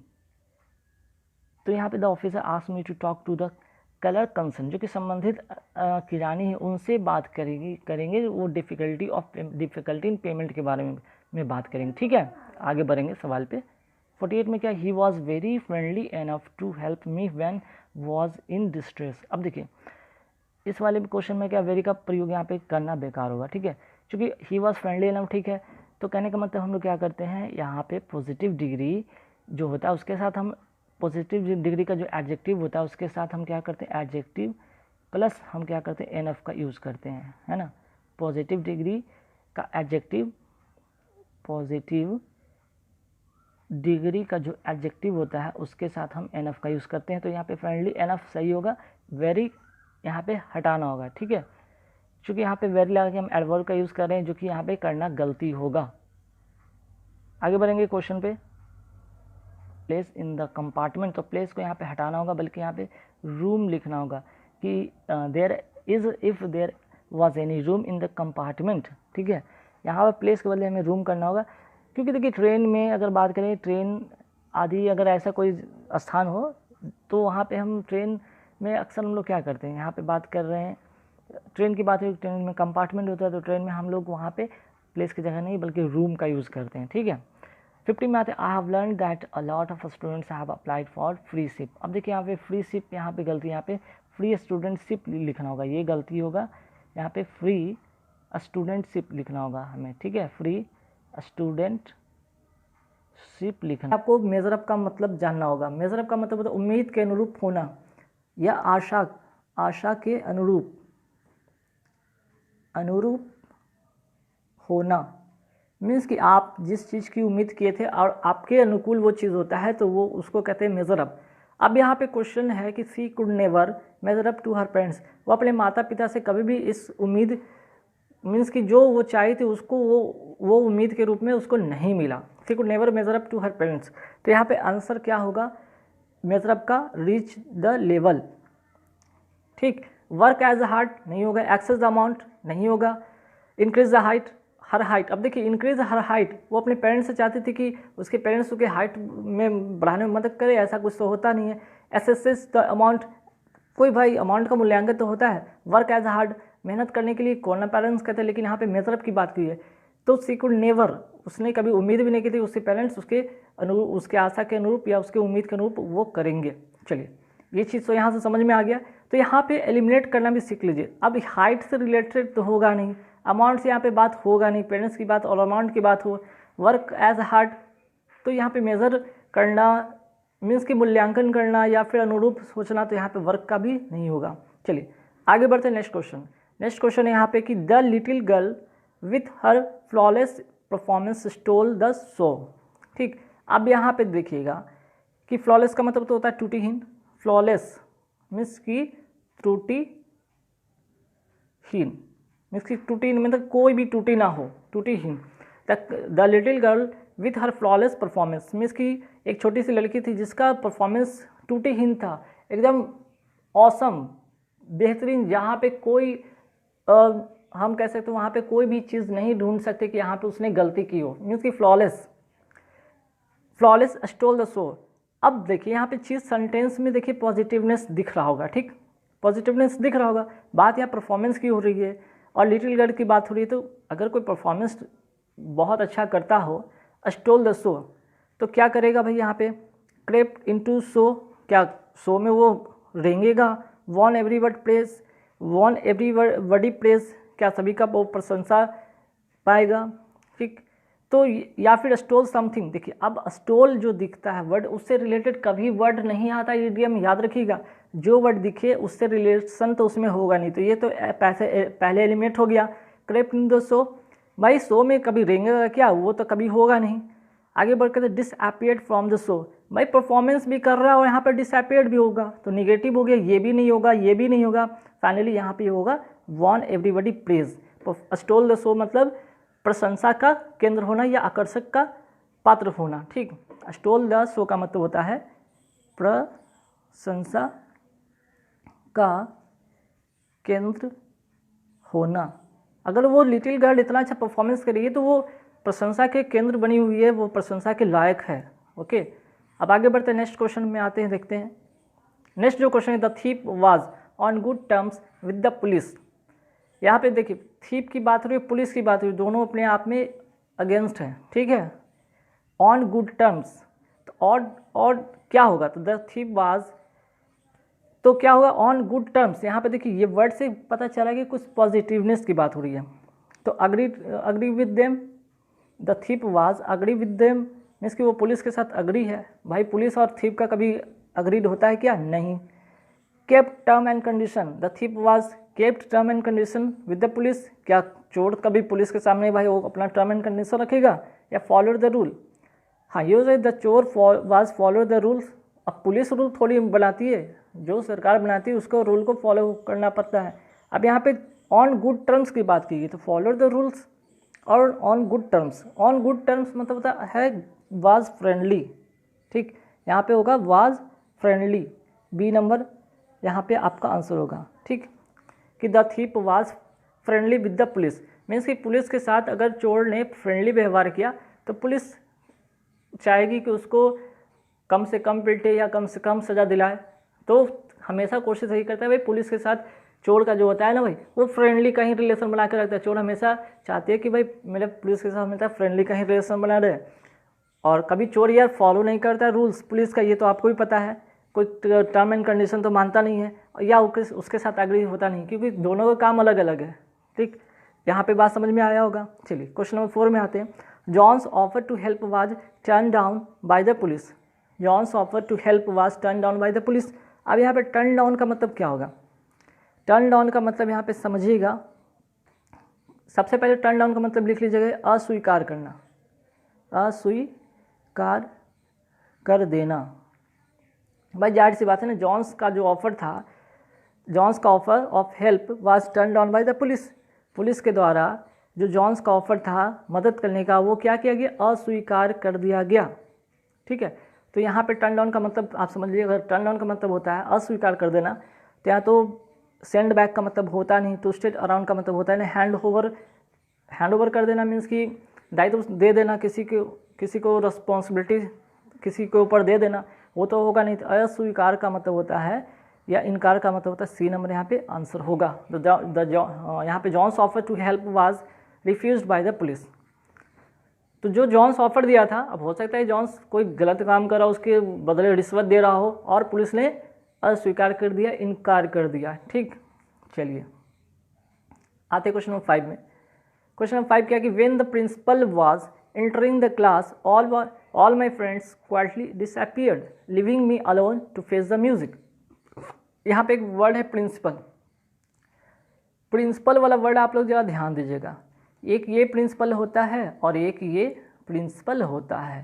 तो ये प्रिंसिपल का मतलब तो आपको पता है, प्रिंसिपल जो कि प्रधानाध्यापक होता है, और इस प्रिंसिपल का मतलब होता है सिद्धांत होता है। ठीक है, इस प्रिंसिपल का मतलब सिद्धांत होता है और इस प्रिंसिपल का मतलब होता है प्रधानाध्यापक। ठीक, when the principal was entering the class all my friends quietly disappeared living me alone to face. कहने का मतलब जब प्रिंसिपल क्लासरूम में एंटर करते हैं, सभी फ्रेंड क्या होते हैं? चुपके से गायब हो जाते हैं। लिविंग मी अलोन, मुझे छोड़कर सभी अलॉन्ग भाग जाते हैं, और उसके बदले मुझे सामना करना पड़ता है। क्या? तो किसका? यहाँ टू फेस द म्यूजिक का मतलब होता है, आपको यहाँ पे लिख लेना होगा, टू फेस द म्यूजिक का मतलब होता है to bear the criticism, means कि आलोचना का सामना करना, आलोचना का सामना करना। अब हो सकता है कि भाई सभी बच्चे भाग गए होंगे क्योंकि प्रिंसिपल ने कुछ होमवर्क दिया होगा, और होमवर्क नहीं किए होंगे, तो भाई आलोचना का सामना करना पड़ सकता है, डांट पड़ सकती है। To face the music, to face the music मतलब to bear the criticism, means कि आलोचना का सामना करना पड़ सकता है या डांट पड़ सकती है। ठीक है, इसका मतलब ये होता है। चलिए अब आते हैं 6 में आते हैं। क्वेश्चन है the Kenya team prove to be the dark horse in. अब देखिए in the ICC world cup cricket. अब केन्या की जो टीम थी, प्रूफ कर दिया dark horse in the ICC world cup cricket. अब डार्क हॉर्स, डार्क मतलब अंधेरा, हॉर्स मतलब घोड़ा। भाई अंधेरा घोड़ा से क्या रिलेशन है? तो भाई घोड़ा अंधेरे में भी भाई दौड़ गया, घोड़ा अंधेरे में भी दौड़ गया, मतलब जो केन्या था टीम जो है प्रूव किया dark horse in the ICC world cup cricket. मतलब डार्क हॉर्स का मतलब यहाँ पे डार्क हॉर्स का जो मतलब होगा यहाँ पे अनएक्सपेक्टेड विनर। डार्क हॉर्स का मतलब होता है अनएक्सपेक्टेड विनर, मीन्स कि उस पर हम उम्मीद भी नहीं किए थे और उम्मीद के बाद भी उसने जीत गया। तो ये जो कि केन्या एक सिंपल टीम है भाई, केन्या को कौन सी टीम नहीं हरा दे, पाकिस्तान नहीं हरा दे, उसको इंडिया नहीं हरा दे, और ऑस्ट्रेलिया, न्यूजीलैंड, ये जितनी भी बड़ी टीम है, या साउथ अफ्रीका हो गया तो या दक्षिण अफ्रीका, ये सब सारे टीम केन्या को बहुत तुच्छ समझते हैं और आराम से उसको हराते हैं। अगर केन्या किसी को हराता है तो अनएक्सपेक्टेड फील होता है। ठीक, चलिए आगे बढ़ते हैं क्वेश्चन नंबर 7 में। क्वेश्चन नंबर 7 क्या है कि having to argument to defend his point the speaker began to beat about the bush. Having no argument to defend his point the speaker began to beat about the bush. अगर यहाँ पे इसकी जो defend हो रहा था उसके point पर, मीन्स कि कोई भी बात पर झगड़ा भी नहीं हो रहा था, फिर भी स्पीकर क्या करने लगे, हम मतलब कि कोई व्यक्ति था जो कि किसी बात पर, मुद्दा पर आर्गूमेंट चल रहा था, और उस मुद्दे पर having no argument to defend his point, और मतलब कि कोई दो व्यक्ति है, एक व्यक्ति बोले जा रहा है, आर्गूमेंट किए जा रहा है, दूसरा उसका कोई रिस्पॉन्स भी नहीं देता उसके बदले में, और जो अगला बंदा है जो स्पीकर है वो beat about the bush, means कि डींग हाँ करना, क्या करना, डींग, सॉरी यहाँ पे ढींग लिख दिया, यहाँ पे डींग लिख लिया, डींग हाँकना, बूस्टिंग करना, डिंग हाँकना मीन्स कि बूस्टिंग करना, डिंग हाँकना। तो यहाँ पे डिंग हाँकने की बात हुई, having no argument to defend his point. अब किसी की बात पे मैंने वहाँ पे वो कोई आर्गूमेंट नहीं करा, लेकिन जो स्पीकर है अगला जो बंदा है उस पर बीट अबाउट द बुश किया जा रहा है, मीन्स कि बेवजह का घुमा फिरा कर डिंग हाँकने की बात कर रहा है। तो speak in a roundabout manner, C number option होगा। मीन्स कि राउंड अबाउट का मतलब घुमा फिरा कर बातें करना, ठीक है। चलो आते क्वेश्चन नंबर 8 पे। क्वेश्चन नंबर 8 हुआ, they were offered 6 months rent in leave of notice of vacate the building. तो दे वर ऑफर्ड 6 months, वे लोग ऑफर किए 6 मंथ के रेंट के लिए in place of notice of vacate the building. मतलब building को खाली करने जो था, notice of vacate the building को खाली करने के बदले वहाँ पे आपको ऑफर किया गया 6 मंथ का रेंट। चाहे तो आप बिल्डिंग को खाली कीजिए या फिर आप 6 मंथ का रेंट दीजिए। They were offered 6 months rent in leave of notice of vacate the building. तो बिल्डिंग को खाली करने के बदले में वे उन लोगों को 6 मंथ का रेंट देने का ऑफर किया गया। तो इन लीव ऑफ का मतलब होता है उसके बदले में, उसके स्थान पर। तो इसका जो आंसर होगा इन प्लेस ऑफ, मीन्स कि उस स्थान पे, उसके स्थान पे, ठीक, यहाँ पे हो गया। आगे बढ़ते हैं नेक्स्ट क्वेश्चन पे कि we know that he is one responsible for the discord, but as he well connected, all we can do is send him to conventry। अब इसका मतलब समझिएगा क्या होगा। तो send him to conventry का मतलब जो होगा किसी से बातचीत बंद कर देना। send him to conventry का मतलब होता है किसी से बातचीत क्या कर देना, बंद कर देना। तो why we know that he is one responsible for the discord, but as he well connected, all we can do is send him to conventry। तो यहाँ पे मान लीजिए सेंटेंस आपको क्लियर भी नहीं होता है तो send him to conventry। conventry का मतलब होता है किसी से बातचीत बंद कर देना। अगर आपने इडियम फ्रेज को रट रखा है तो बस इसका आंसर होगा बाइकॉट हिम। बाइकॉट हिम का मतलब होता है उससे बातचीत कम कर देना, उससे निष्कासित कर देना, उससे अलग हो जाना, ठीक है। चलो आते हैं लास्ट का एक क्वेश्चन और देख लेते हैं फटाफट। He takes leave once in a blue moon। He takes leave once in a blue moon। अब यहाँ पे once in a blue moon का मतलब होता है कभी कभी, ठीक है। तो यहाँ पे जो ऑप्शन होगा once in a blue moon का मतलब रेयरली होगा, कभी कभी। हेलो फ्रेंड्स, तो एक बार फिर से स्वागत है आप सभी का हमारे यूट्यूब चैनल में। और दोस्तों ये सेट 2 है जहाँ पे आपको इडियम फ्रेज के 1000 सेट का सेट 2, जिसमें कि आप बहुत सारे इडियम फ्रेज सीखेंगे जो कि आपके आने वाले एग्जाम में काफ़ी हेल्पफुल होने वाले गाइज। तो गाइज वीडियो अच्छी लगे तो लाइक कीजिए, शेयर कीजिए, और अभी तक हमारे चैनल को सब्सक्राइब नहीं किया तो प्लीज़ सब्सक्राइब कीजिए। साथ ही हमें टेलीग्राम पे भी फॉलो कर सकते हैं जहाँ पे इसका आपका PDF अवेलेबल मिलेगा आंसर के साथ। तो चलिए शुरू करते हैं फटाफट बिना देर की, ताकि वीडियो लंबा ना हो। तो पहला जो यहाँ पे क्वेश्चन देख रहे हैं, the Nobel man gave up the ghost. तो गेव अप द घोस्ट का जो यहाँ पे मीनिंग होगा, इडियम जो इसका होगा वो होगा डाइड। डी नंबर ऑप्शन होगा, ठीक। The noble man died, gave up the ghost means died. Next आते हैं क्वेश्चन नंबर 2 पे। A prime minister can not ride roughshod over his ministerial colleagues for long. तो यहाँ पे राइड रफ जो यहाँ पे लिखा है राइड रफसोड ओवर का मतलब यहाँ पे होता है क्रूरता व्यवहार करना, क्रूरता मीन्स कि बहुत ही रफ व्यवहार करना, ठीक। तो यहाँ पे जो आंसर होगा सी होगा, be high handed with, C number answer होगा, जिसका मतलब होता है रफ व्यवहार करना, ओके। और यहाँ पे गिव अप द घोस्ट की मीन्स मर जाना, नोट कर लीजिएगा आप लोग, ठीक। चलिए नेक्स्ट क्वेश्चन की ओर आते हैं फटाफट। नेक्स्ट जो क्वेश्चन है, he was down in the mouth as he was defeated in. Down in the mouth का मतलब होता है दुखी, उदासी या हतोत्साहित। मीन्स कि क्या होता है, दुखी कहिए या उदासी कहिए या हतोत्साहित कहिए, ठीक। तो इसका जो आंसर होगा थर्ड का वो होगा वेरी डिप्रेस्ड, मीन्स कि बी नंबर ऑप्शन होगा यहाँ पे। चलिए नेक्स्ट क्वेश्चन की ओर बढ़ते हैं। They say join the army to drink life to the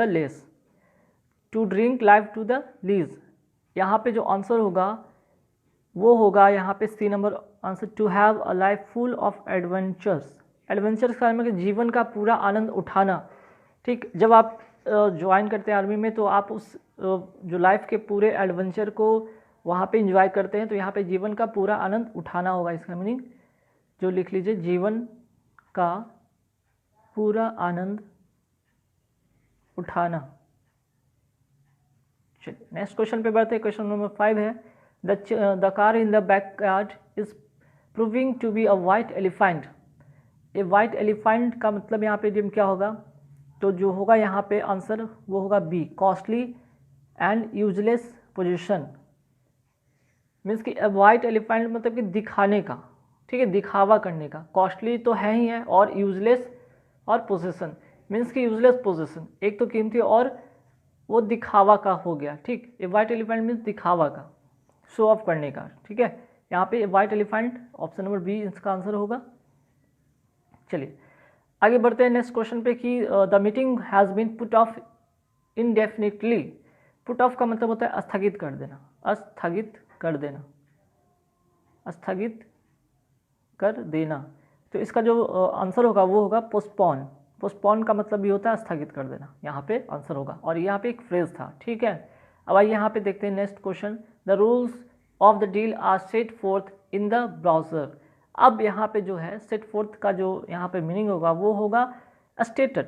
stated मतलब बताया हुआ, बताया हुआ या कहा हुआ। ठीक, जो रूल था वो क्या था ब्राउज़र में, वो बताया गया था, कहा गया था, तो आंसर जो होगा स्टेटेड होगा यहाँ पे, ए नंबर आंसर। ठीक, चलिए नेक्स्ट क्वेश्चन है कि she bought her new house for a song. तो जो उसने एक नया घर खरीदा, तो फॉर अ सॉन्ग गाने के लिए थोड़ी ना होता है, यहाँ पे वेरी चिपली होगा, मतलब कि काफ़ी सस्ते में उसने एक घर को, जो नया घर खरीदा, काफ़ी सस्ता ही खरीदा है। तो फॉर अ सॉन्ग का मतलब होता है बहुत सस्ता कर सकते। ठीक, बहुत सस्ता या बहुत कम पैसे में। चलिए नेक्स्ट क्वेश्चन में आते हैं कि Raju had given up doing exercise after surgery. तो यहाँ पे क्या होगा, गिव अप का मतलब मैंने बताया था कि गिव अप का मतलब होता है छोड़ देना, छोड़ देना या त्याग देना। तो यहाँ पे जो आंसर होगा गिव अप का मतलब होगा वो होगा स्टॉप्ड, मीन्स कि सर्जरी के बाद उसने एक्सरसाइज छोड़ दिया। कौन, तो राजू। नेक्स्ट क्वेश्चन है कि the chairman tried to get his point across but the members just wouldn't listen. अब to get his point across का मतलब होता है बात को समझ पाना, बात को समझ पाना। तो कहने का मतलब चेयरमैन तो उस बात को समझ पाते, लेकिन जो मेंबर्स थे उनकी बातों को ध्यान से नहीं सुन रहे थे। ठीक, तो यहाँ पे जो आंसर होगा वो होगा, यहाँ पे नोट कर लीजिएगा, सी होगा, मेक देम अंडरस्टैंड, बात को समझ पाना, make them understand, C number option. चलिए नेक्स्ट क्वेश्चन है, Ashok had all fair weather friends. Fair weather friends का मतलब होता है, यहाँ पे नोट कर लीजिएगा, वो होगा friend who desert you in difficulties. ठीक, friend who desert you in difficulties. तो देखिए सी नंबर इसका आंसर होगा, friend who desert you in difficulties. कहने में फेयर वेदर फ्रेंड्स करने का मतलब है कि ऐसा दोस्त जो कि मुसीबत में आपका साथ छोड़ दे। मीन्स कि फेयर वेदर फ्रेंड्स मीन्स कि एक कहावत सुने होंगे कि सुख में सुमरे सब करे, दुख में किया ना याद। वही बात है कि सुख में तो सब साथ देते हैं, दुख में कोई नहीं साथ देता। तो यहाँ पे वैसे दोस्त हैं जो कि सुख में तो साथ होते हैं पर दुख में आपके डिफ़िकल्टीज़ के समय में डेजर्ट कर देते हैं, छोड़ देते हैं। ठीक है, डेजर्ट का मतलब छोड़ देना, साथ आपका छोड़ देते हैं। ठीक, next question, since the company has lost sorry फिर से मैं रिपीट कर देता हूँ सेंटेंस को, since the company has lost a good deal of time and money you will have to make good the loss. तो यहाँ पे to make good the loss का मतलब जो होगा वो होगा कि कंपनसेट द लॉस। ठीक है, कंपनसेट फॉर द लॉस। तो कहने का मतलब यहाँ पे जो है कंपनसेट करना, आपके जो हर्जाने को भरपाई करना। ठीक, तो यहाँ पे will have to compensate for loss, आपके जो भरपाई हुए जो हर्जाना उसका कंपनसेट करेगी, उसका वो भार खुद लेगी। ठीक, चलिए नेक्स्ट क्वेश्चन है 13 में आते हैं। नेक्स्ट जो क्वेश्चन है कि the possession of Jerusalem is a bone of contention between Israel and Palestine. तो आंसर जो होगा यहाँ पे वो होगा सी नंबर ऑप्शन होगा, इज सब्जेक्ट टू डिस्प्यूट। ठीक। ए बोन ऑफ कंटेंशन का मतलब ए सब्जेक्ट टू डिस्प्यूट, ठीक। तो मतलब एक सब्जेक्ट जो कि डिस्प्यूट, जो वाद विवाद का है, वो विषय है यहाँ पे।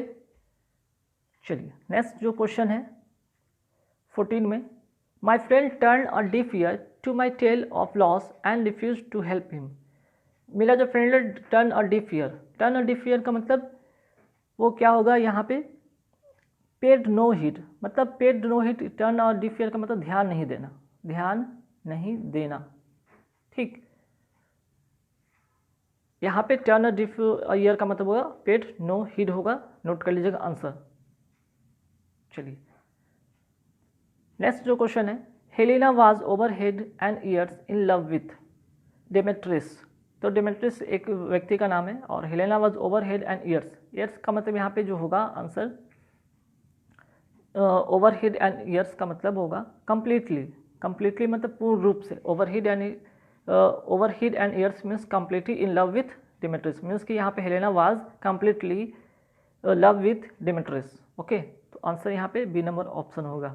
चलिए नेक्स्ट जो क्वेश्चन है, Gopi works by fit and start. Fit and start का मतलब होता है इरेगुलरली, मीन्स कि कभी कभी, ठीक, कभी कभी, नोट कर लीजिएगा आंसर। चलिए क्वेश्चन नंबर 17 में आते हैं, Saurabh had to stand on his feet very early in his life. मतलब जो सौरभ था अपने पैर पे खड़ा हो गया बहुत ही कम उम्र में, मीन्स कि अपने आप अपना जो था वो अपने पैर पे खड़ा होना, मतलब कि जॉब कर लेना कम समय में, ठीक। तो यहाँ पे जो होगा टू बी इंडिपेंडेंट, कि पैसे कमाने का जो था वो कम समय में ही उसने शुरू कर दिया, टू बी इंडिपेंडेंट होगा, बी नंबर आंसर होगा, नोट कर लीजिएगा, ठीक। नेक्स्ट जो क्वेश्चन है, it is high time he came out of his shell, ठीक। तो came out of his shell का मतलब होगा यहाँ पे became more sociable. Became more sociable का मतलब होगा यहाँ पे कि मिलनसार, मिलनसार।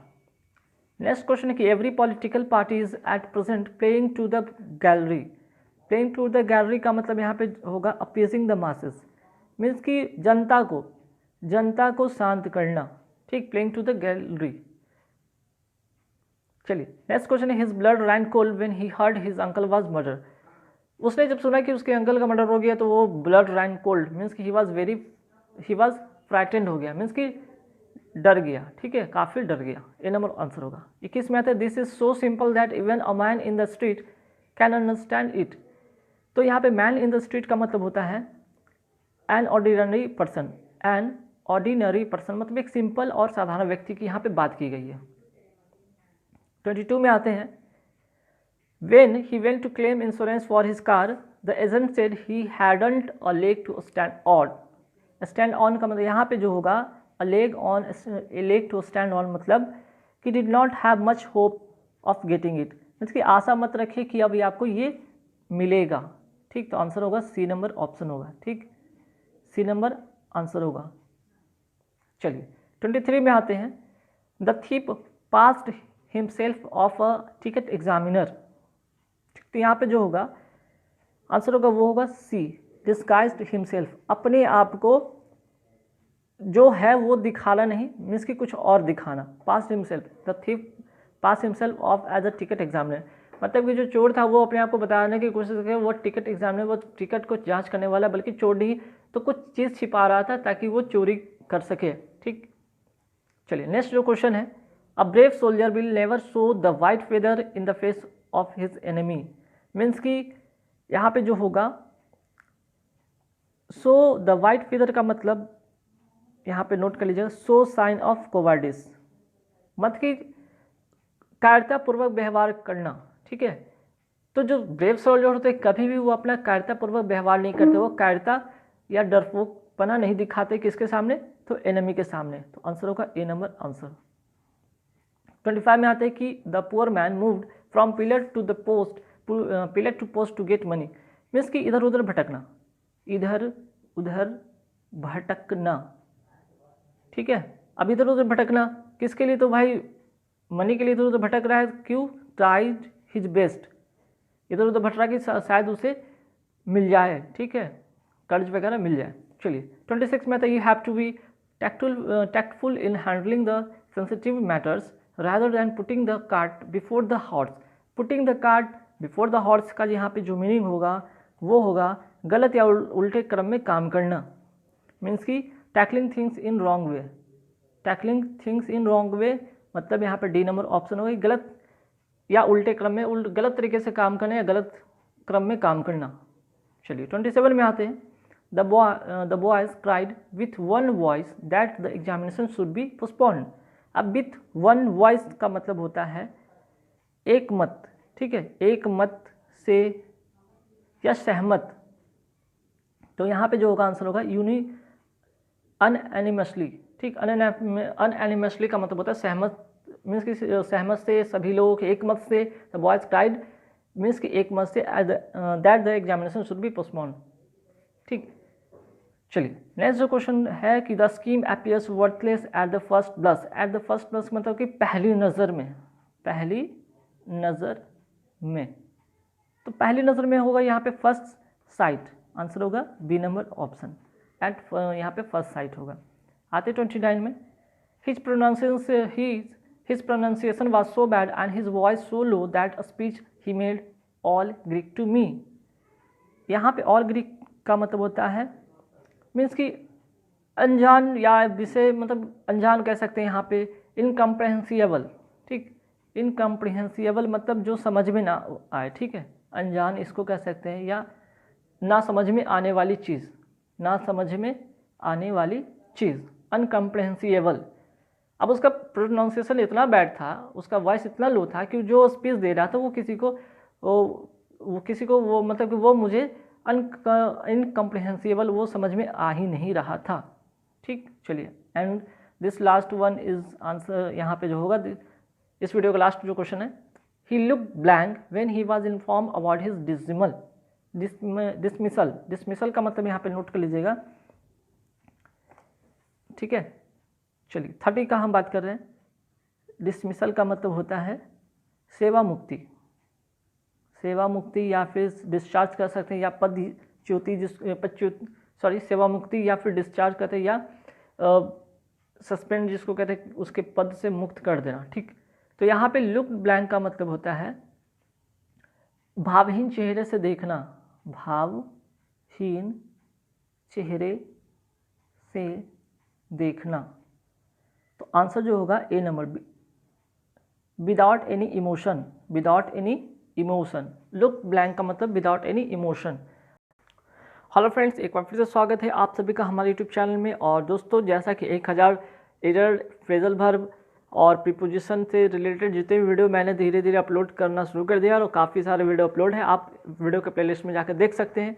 और 1000 का जो प्रॉमिस किया मैं आप एग्ज़ाम से पहले कंप्लीट करा दूंगा. और आज यहाँ पे इस वीडियो में इसके पहले वाले पार्ट 1 पार्ट 2 मैंने अपलोड कर रखा है. ये पार्ट या सेट का ये 3 है, जहाँ पे आपको और भी यहाँ पे फ्रेजल वर्ब और यहाँ पे जो है इडियम और फ्रेजल वर्ब का जो कॉम्बिनेशन यहाँ पे मिलने वाला है इस वीडियो में. तो आप शुरू से वीडियो को अंत तक देखिए. वीडियो अच्छा लगे तो लाइक कीजिए, शेयर कीजिए, और अभी तक हमारे चैनल को सब्सक्राइब नहीं किया तो प्लीज़ सब्सक्राइब कीजिए. साथ ही साथ आप हमें टेलीग्राम पे भी फॉलो कर सकते हैं, जहाँ पे इसका PDF आपको मिल जाएगा. तो चलिए फटाफट स्टार्ट करते हैं. Question number 1. क्वेश्चन नंबर 1 क्या है? देखिए, फ्रेजल इडियम और फ्रेज का एक कॉम्बिनेशन क्या होता है कि जो वर्ड से रिलेटेड होता है ऑप्शन में वो तो बिल्कुल ही नहीं होता है, उससे हटके ही होता है, याद रखिएगा. तो एक ट्रिक है समझने का, एक ट्रिक है समझने का कि जो वर्ड दिखे वो वर्ड तो बिल्कुल ऑप्शन में होगा नहीं. जैसे यहाँ पे देखिए, even though the new clerk was given a difficult task he remained cool as a cucumber. ठीक, अब यहाँ पे कूल एज कुकुम्बर मतलब बात हो रहा है कि यहाँ पे काउट कोल्ड, कूल और कोल्ड का कोई कॉम्बिनेशन होगा नहीं. जहाँ पे जो वर्ड होगा वो रिलेशन बिल्कुल होगा नहीं. ठीक, यहाँ पे अगर बात करें स्केर्ड का, तो बात यहाँ कूल की हो रहा है, तो यहाँ पे स्केर्ड डरा हुआ तो होगा नहीं, बिल्कुल होगा नहीं. ठीक, अगर किसी को डिफ़िकल्ट टास्क दिया गया है तो बात निगेटिव का है, तो बात हैप्पी जो कि पॉजिटिव का भी नहीं होगा यहाँ पे. तो फाइनली आपका आंसर होगा ए नंबर ऑप्शन. ठीक, तो कूल एज अ कुकुम्बर का मतलब होता है नॉट नर्वस और इमोशनल. ठीक, बिल्कुल शांत रहना, ना तो इमोशनल होना ना ही नर्वस होना, बिल्कुल शांत रहकर जो डिफ़िकल्ट टास्क मिला है वो करेगा. ठीक, चलो नेक्स्ट जो क्वेश्चन है, some people don't grease anybody's palm on any account. तो कहने का मतलब some people don't grease anybody's palm on any account. तो यहाँ पे क्या होगा, ग्रीज एनी पाम्स। अब ग्रीज एनी पाम्स मतलब होता है कि ग्रीज करना, मतलब पाम मतलब हथेली पर क्या करना, ग्रीज लगाना, मक्खन मलाई लगाना, तो क्या है, ऐसा तो कुछ होगा नहीं यार। तो बात यहाँ पे है कि ना तो फ्लैटर होगा, ठीक है, ना तो यहाँ पे बात फ्लैटर हो रहा है, ठीक। तो यहाँ पे है कि कुछ लोग ऐसे होते हैं जो किसी भी कीमत पर वो क्या करते, डोंट ग्रीज एनीबडीज पाम। तो क्या करते, किसी को फ्लैटर नहीं करते, चीट नहीं करते, तो क्या होगा आंसर, ए नंबर आंसर होगा इसका, ठीक। इसका भी ए था। तो कहने का मतलब क्या है, ब्राइब मतलब घूस। तो कुछ लोग ऐसे जो होते हैं कि किसी भी कीमत पे वो घूस देना बिल्कुल नहीं चाहते हैं, कभी वो घूस नहीं देते हैं, ठीक। चलो तो आगे बढ़ते हैं नेक्स्ट क्वेश्चन। नेक्स्ट क्वेश्चन है कि I had to pull strings to put up a good show. अब गुड शो की बात की गई है, ठीक है, मुझे गुड शो में क्या करना था, क्या जो शो में था उसको म्यूज़िक बजाना था, यूज़फुल पर्सनल इन्फ्लुएंस दिखाना था, यूज़ इंस्ट्रूमेंट दिखाना था, या प्ले अ सॉन्ग करना था। I had to play a song put up a good show. Good show के लिए आपको प्ले अ सॉन्ग करना था क्या, तो यहाँ पे बात प्ले अ सॉन्ग होगा, ठीक। Play a song, pull string का मतलब होता है यूज़ पर्सनल इन्फ्लुएंस, ठीक है, अपना व्यक्तित्व प्रभाव छोड़ना, अच्छे शो के लिए अपना व्यक्तित्व जो है प्रभाव छोड़ना, उसको कहते हैं पुल स्ट्रिंग, ठीक। चलो तो स्ट्रिंग का मतलब होता है, कई बार स्ट्रिंग जो होता है कि इंस्ट्रूमेंट में लगा होता है, जैसे कि आप जब म्यूज़िक बजाते हैं तो, या फिर अगर मीन्स की कोई इंस्ट्रूमेंट बजाते हो तो यहाँ पे तो वो चीज़ होगा नहीं, ठीक। तो आंसर होगा बी फाइनली। चलिए नेक्स्ट जो क्वेश्चन है, you can easily overcome this situation if you keep your head. अब देखिएगा, अब आपको कहा जा रहा है कि यू कैन इजिली ओवरकम मतलब छुटकारा पाना, this situation if you keep your head. तो अपने हेड को क्या करना है, कीप योर हेड, सर को कह रहा है कीप योर हेड, अपने सिर को रखना, क्या करना भाई। अगर आपको जो है सिचुएशन अगर ऐसी आ गई जहाँ पे आपको उस सिचुएशन से छुटकारा पाना है, तो उसमें करना क्या होगा, आपको ट्रस्ट करना होगा अदर्स पे। ऐसा तो नहीं कीप योर हेड, नहीं, हेड का रिलेशन यहाँ तो बनता नहीं है। बिलीव इन, किसी पे भरोसा करते हैं क्या, आपके सामने सिचुएशन खराब है तो आप ना किसी पे भरोसा करते हैं, ना अदर पे भरोसा करते हैं, और ना ही किसी पे फेथ करते हैं, फेथ नहीं करते, बल्कि रिमेन काम मीन्स कि शांत रहना। You can easily overcome this situation if you remain काम। अगर आप शांत रहते हो तो आप इस सिचुएशन से छुटकारा आपको मिल सकती है, ना कि आप किसी पे दूसरे पे भरोसा कर लो भाई, ऐसा कुछ नहीं होता है, ठीक। चलो अब आइए क्वेश्चन नंबर 5 की बात करते हैं। क्वेश्चन नंबर 5 में क्या, it is clear that ideas of both reformers ran in the same groups. तो यहाँ पे क्या होगा आंसर 5th का, ठीक। तो यहाँ पे जो 5th का आंसर होने वाला है वो होगा मूव इन हारमोनी, ठीक है। It is clear that the ideas of both reformers move in harmony, ठीक। हारमोनी में कि जहाँ पे सौहार्द शांति की चीज़ें लाई जा सके रिफॉर्मर के द्वारा, वो जो समाज सुधारक है, जो धर्म सुधारक है, उनका वो एक आइडिया लाते हैं जिससे कि क्या होगा कि वहाँ पे शांति व्यवस्था बनी रहेगी, ठीक। रैन इन सेम ग्रुप। चलो तो सी नंबर ऑप्शन यहाँ पे होगा। नेक्स्ट क्वेश्चन पे आते हैं। नेक्स्ट जो क्वेश्चन है हमारा कि this place afford a bird's I views on the green valley below. अब एक बर्ड आई व्यूज, एक पक्षी जिसका मीन्स एक बर्ड काफ़ी ऊंचा से उड़ रहा है, तो क्या करता है, उड़ते उड़ते क्या करता है कि एक सरसरी निगाहों से देख लेता है। तो यहाँ पे जो होगा एन ओवरव्यू होगा, एक सरसरी निगाहों से देखना, ठीक। मीन्स कि हल्के फुल्के में उसको देख लेना किसी चीज़ को कि हाँ हाँ चलो ठीक है, हाँ चलो ठीक है ये चीज़। चलो आते हैं 7 नंबर क्वेश्चन पे। 7 नंबर क्वेश्चन की बात अगर करते हैं तो to foam at one's mouth. तो यहाँ पे क्या होगा, तो जो इसका आंसर होगा to foam at one's mouth का मतलब होगा यहाँ पे to celebrate on seeing food, ठीक। To foam at one's mouth, to celebrate on seeing food, food को देखकर, भोजन को देखकर मुँह से लाल टपकने लगी, ऐसे ही कोई बात होती है यहाँ पे इडियम फ्रेज में, ठीक। चलिए आगे बढ़ते हैं। To feel like a fish out of water. अगर मान लिया कि फिश को वाटर से अगर आउट कर दे तो क्या होगा भाई, वो कैसा फील करेगा, होमलेस, क्या उसका घर छूट गया, डिस्कस्टेड बकवास, या डिसअपॉइंटमेंट, हतोत्साहित होगा, नहीं अनकंफर्टेबल वो होगा, उसका दम घुटने लगेगा और वो मर भी सकता है मछली। तो यहाँ पे अनकंफर्टेबल का बात हो रहा है, यहाँ पे ये फिश की बात नहीं होती बल्कि उस इडियम का मतलब होता है कि अनकंफर्टेबल की बात की गई। चलो at the 11th hour, at the 11th hour का मतलब होता है कि एकदम लास्ट मोमेंट पे, एट द लास्ट मोमेंट को कहते हैं at the 11th hour, D number option होगा। ठीक, कि 1 बजे नहीं, 2 बजे नहीं, 3 बजे नहीं, 4, 5, 6, 7, 8, 9, 10, अब 11 बजे लगभग, अब 12 बजे ड्यूरेशन खत्म होने वाला, तो eight the last moment means कि एकदम अब 12 बजे से पहले लगभग आपने सारा समय को बिता दिया और आखिरी समय में ये चीज़ करने आ रहे हैं कि चलो ये काम कर, तो उसको कहते हैं at the 11th hour, means कि at the moment, at the last moment. ठीक, नेक्स्ट क्वेश्चन पे आते हैं कि टू वन वंस फिंगर्स। अब टू वंस फिंगर्स, किसी का उंगली जल जाना, ऐसा तो कुछ होगा नहीं। ठीक, तो जलने के सेंस में तो यहाँ पे चीज़ होगा नहीं, तो देखो यहाँ पे होगा आंसर क्या। ठीक है, 10 में आते हैं, देखते हैं आंसर होगा टू वन वंस फिंगर। तो यहाँ पे अगर बात की गई बर्न की बात की, जलने की बात की गई है फिंगर का, तो कभी हर्ट का सेंस होगा नहीं, वहाँ फिजिकली हर्ट की बात हुआ नहीं है। ठीक, अगर इंजर्ड हुआ है तो अभी मैंने बताया कि डीएम का एक रीज़न है कि जो वर्ड से रिलेशन होगा उसका तो ऑप्शन में होगा नहीं होगा। ठीक, सफ़र नर्वस ब्रेकडाउन होगा नहीं, फाइंड वर्क कोई काम खोजना, अब उसकी उंगली जुल गई है वहाँ पे काम खोजने का कोई रिलेशन नहीं, बल्कि to suffer a financial losses होगा। ठीक, टू वन फिंगर का मतलब होता है टू सफ़र फिनेंशियल लॉसेस। चलो नेक्स्ट कहते हैं कि to add to fire, to add fuel to fire. अगर हम फायर में आग में हम फ्यूल को डालते तो क्या होता है, वो और भड़कता है, वो आग और बढ़ जाता है। तो हम क्या करते हैं, भड़काना, किसी चीज़ को इंसाइट करते हैं। टू इंसाइट करना मीन्स भड़काना, तो यहाँ पर डी नंबर ऑप्शन होगा, बाकी ऑप्शन में से कोई नहीं होगा। ठीक, चलो अब आते हैं क्वेश्चन नंबर 12 पे। 12 में क्या होगा, टू ब्राइट टू लाइट। अब लाइट, टू ब्रिंग लाइट, अब मान लीजिए अंधेरा रूम है, उसमें अगर रोशनी लेके आते तो क्या होता है, सारी चीज़ जो अंदर है वो चीज़ पता चलेगा कि अंदर क्या है। मीन्स कि ब्रिंग टू लाइट मतलब कि रिवील करना मतलब रहस्य का उजागर करना। ठीक, कंसील मतलब नहीं कि छुपाना होगा, अपील नहीं करना, टू प्रोवाइड लुमिसेंस नहीं होगा। चलो आते 13 में। ठीक, 13 में क्या, to hit the jackpot. To hit the jackpot का मतलब होगा यहाँ पे to make money quickly, to make money quickly, जितना जल्दी हो सके, जितना कम समय आप खूब सारा पैसा कमा लो, उसको कहते हैं to hit the jackpot, D number option होगा। चलो नेक्स्ट में आते हैं कि क्वेश्चन नंबर 14 में कि to burn the candle at both ends.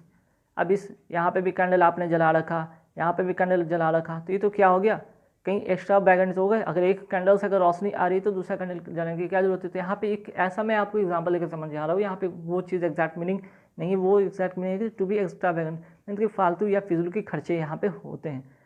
चलिए अब आते हैं स्टेटस क्यो का मतलब क्या होगा। स्टेटस क्यो का मतलब होता है कि जैसी स्थिति थी वैसी बनी हुई है, जैसी स्थिति पहले थी वैसी स्थिति बनी हुई, कि कोई जो सिचुएशन था, कोई पोजीशन था, बिल्कुल चेंज नहीं हुआ, मीन्स कि अनचेंज पोजीशन, ये इसका आंसर होगा। ठीक, चलिए आते हैं 16 पे क्या होगा। 16 में होगा बाय फेयर मीन्स और फॉल। बाय फेयर मीन्स और फॉल का मतलब होता है कि इन एनी वे ऑनेस्ट और डिसऑनेस्ट, चाहे तो वो चीज़ काम हम करेंगे ईमानदारी से या बेईमानी से, किसी भी तरीके से, चाहे ईमानदारी से करें या बेईमानी से करें, हमको वो काम करना है, मीन्स कि एनी हाउ होता है ना। चलो यहाँ पे सी नंबर ऑप्शन होगा। 17 में आते हैं at one's beck and call, means क्या होगा, at one's beck and call करते किसी को मीन्स कि कॉल करते कोई बैठा हुआ, अगर हम मान लीजिए किसी को कॉल करते हैं, उसको क्या करते हैं, हम उसको डोमिनेट करते हैं, डोमिनेटेड बाय समवन। ठीक, at one's beck and call, तो जब डोमिनेट करना किसी को, समवन, यहाँ पर आंसर होगा डी नंबर ऑप्शन। चलो अब आते हैं क्वेश्चन नंबर 18 पे।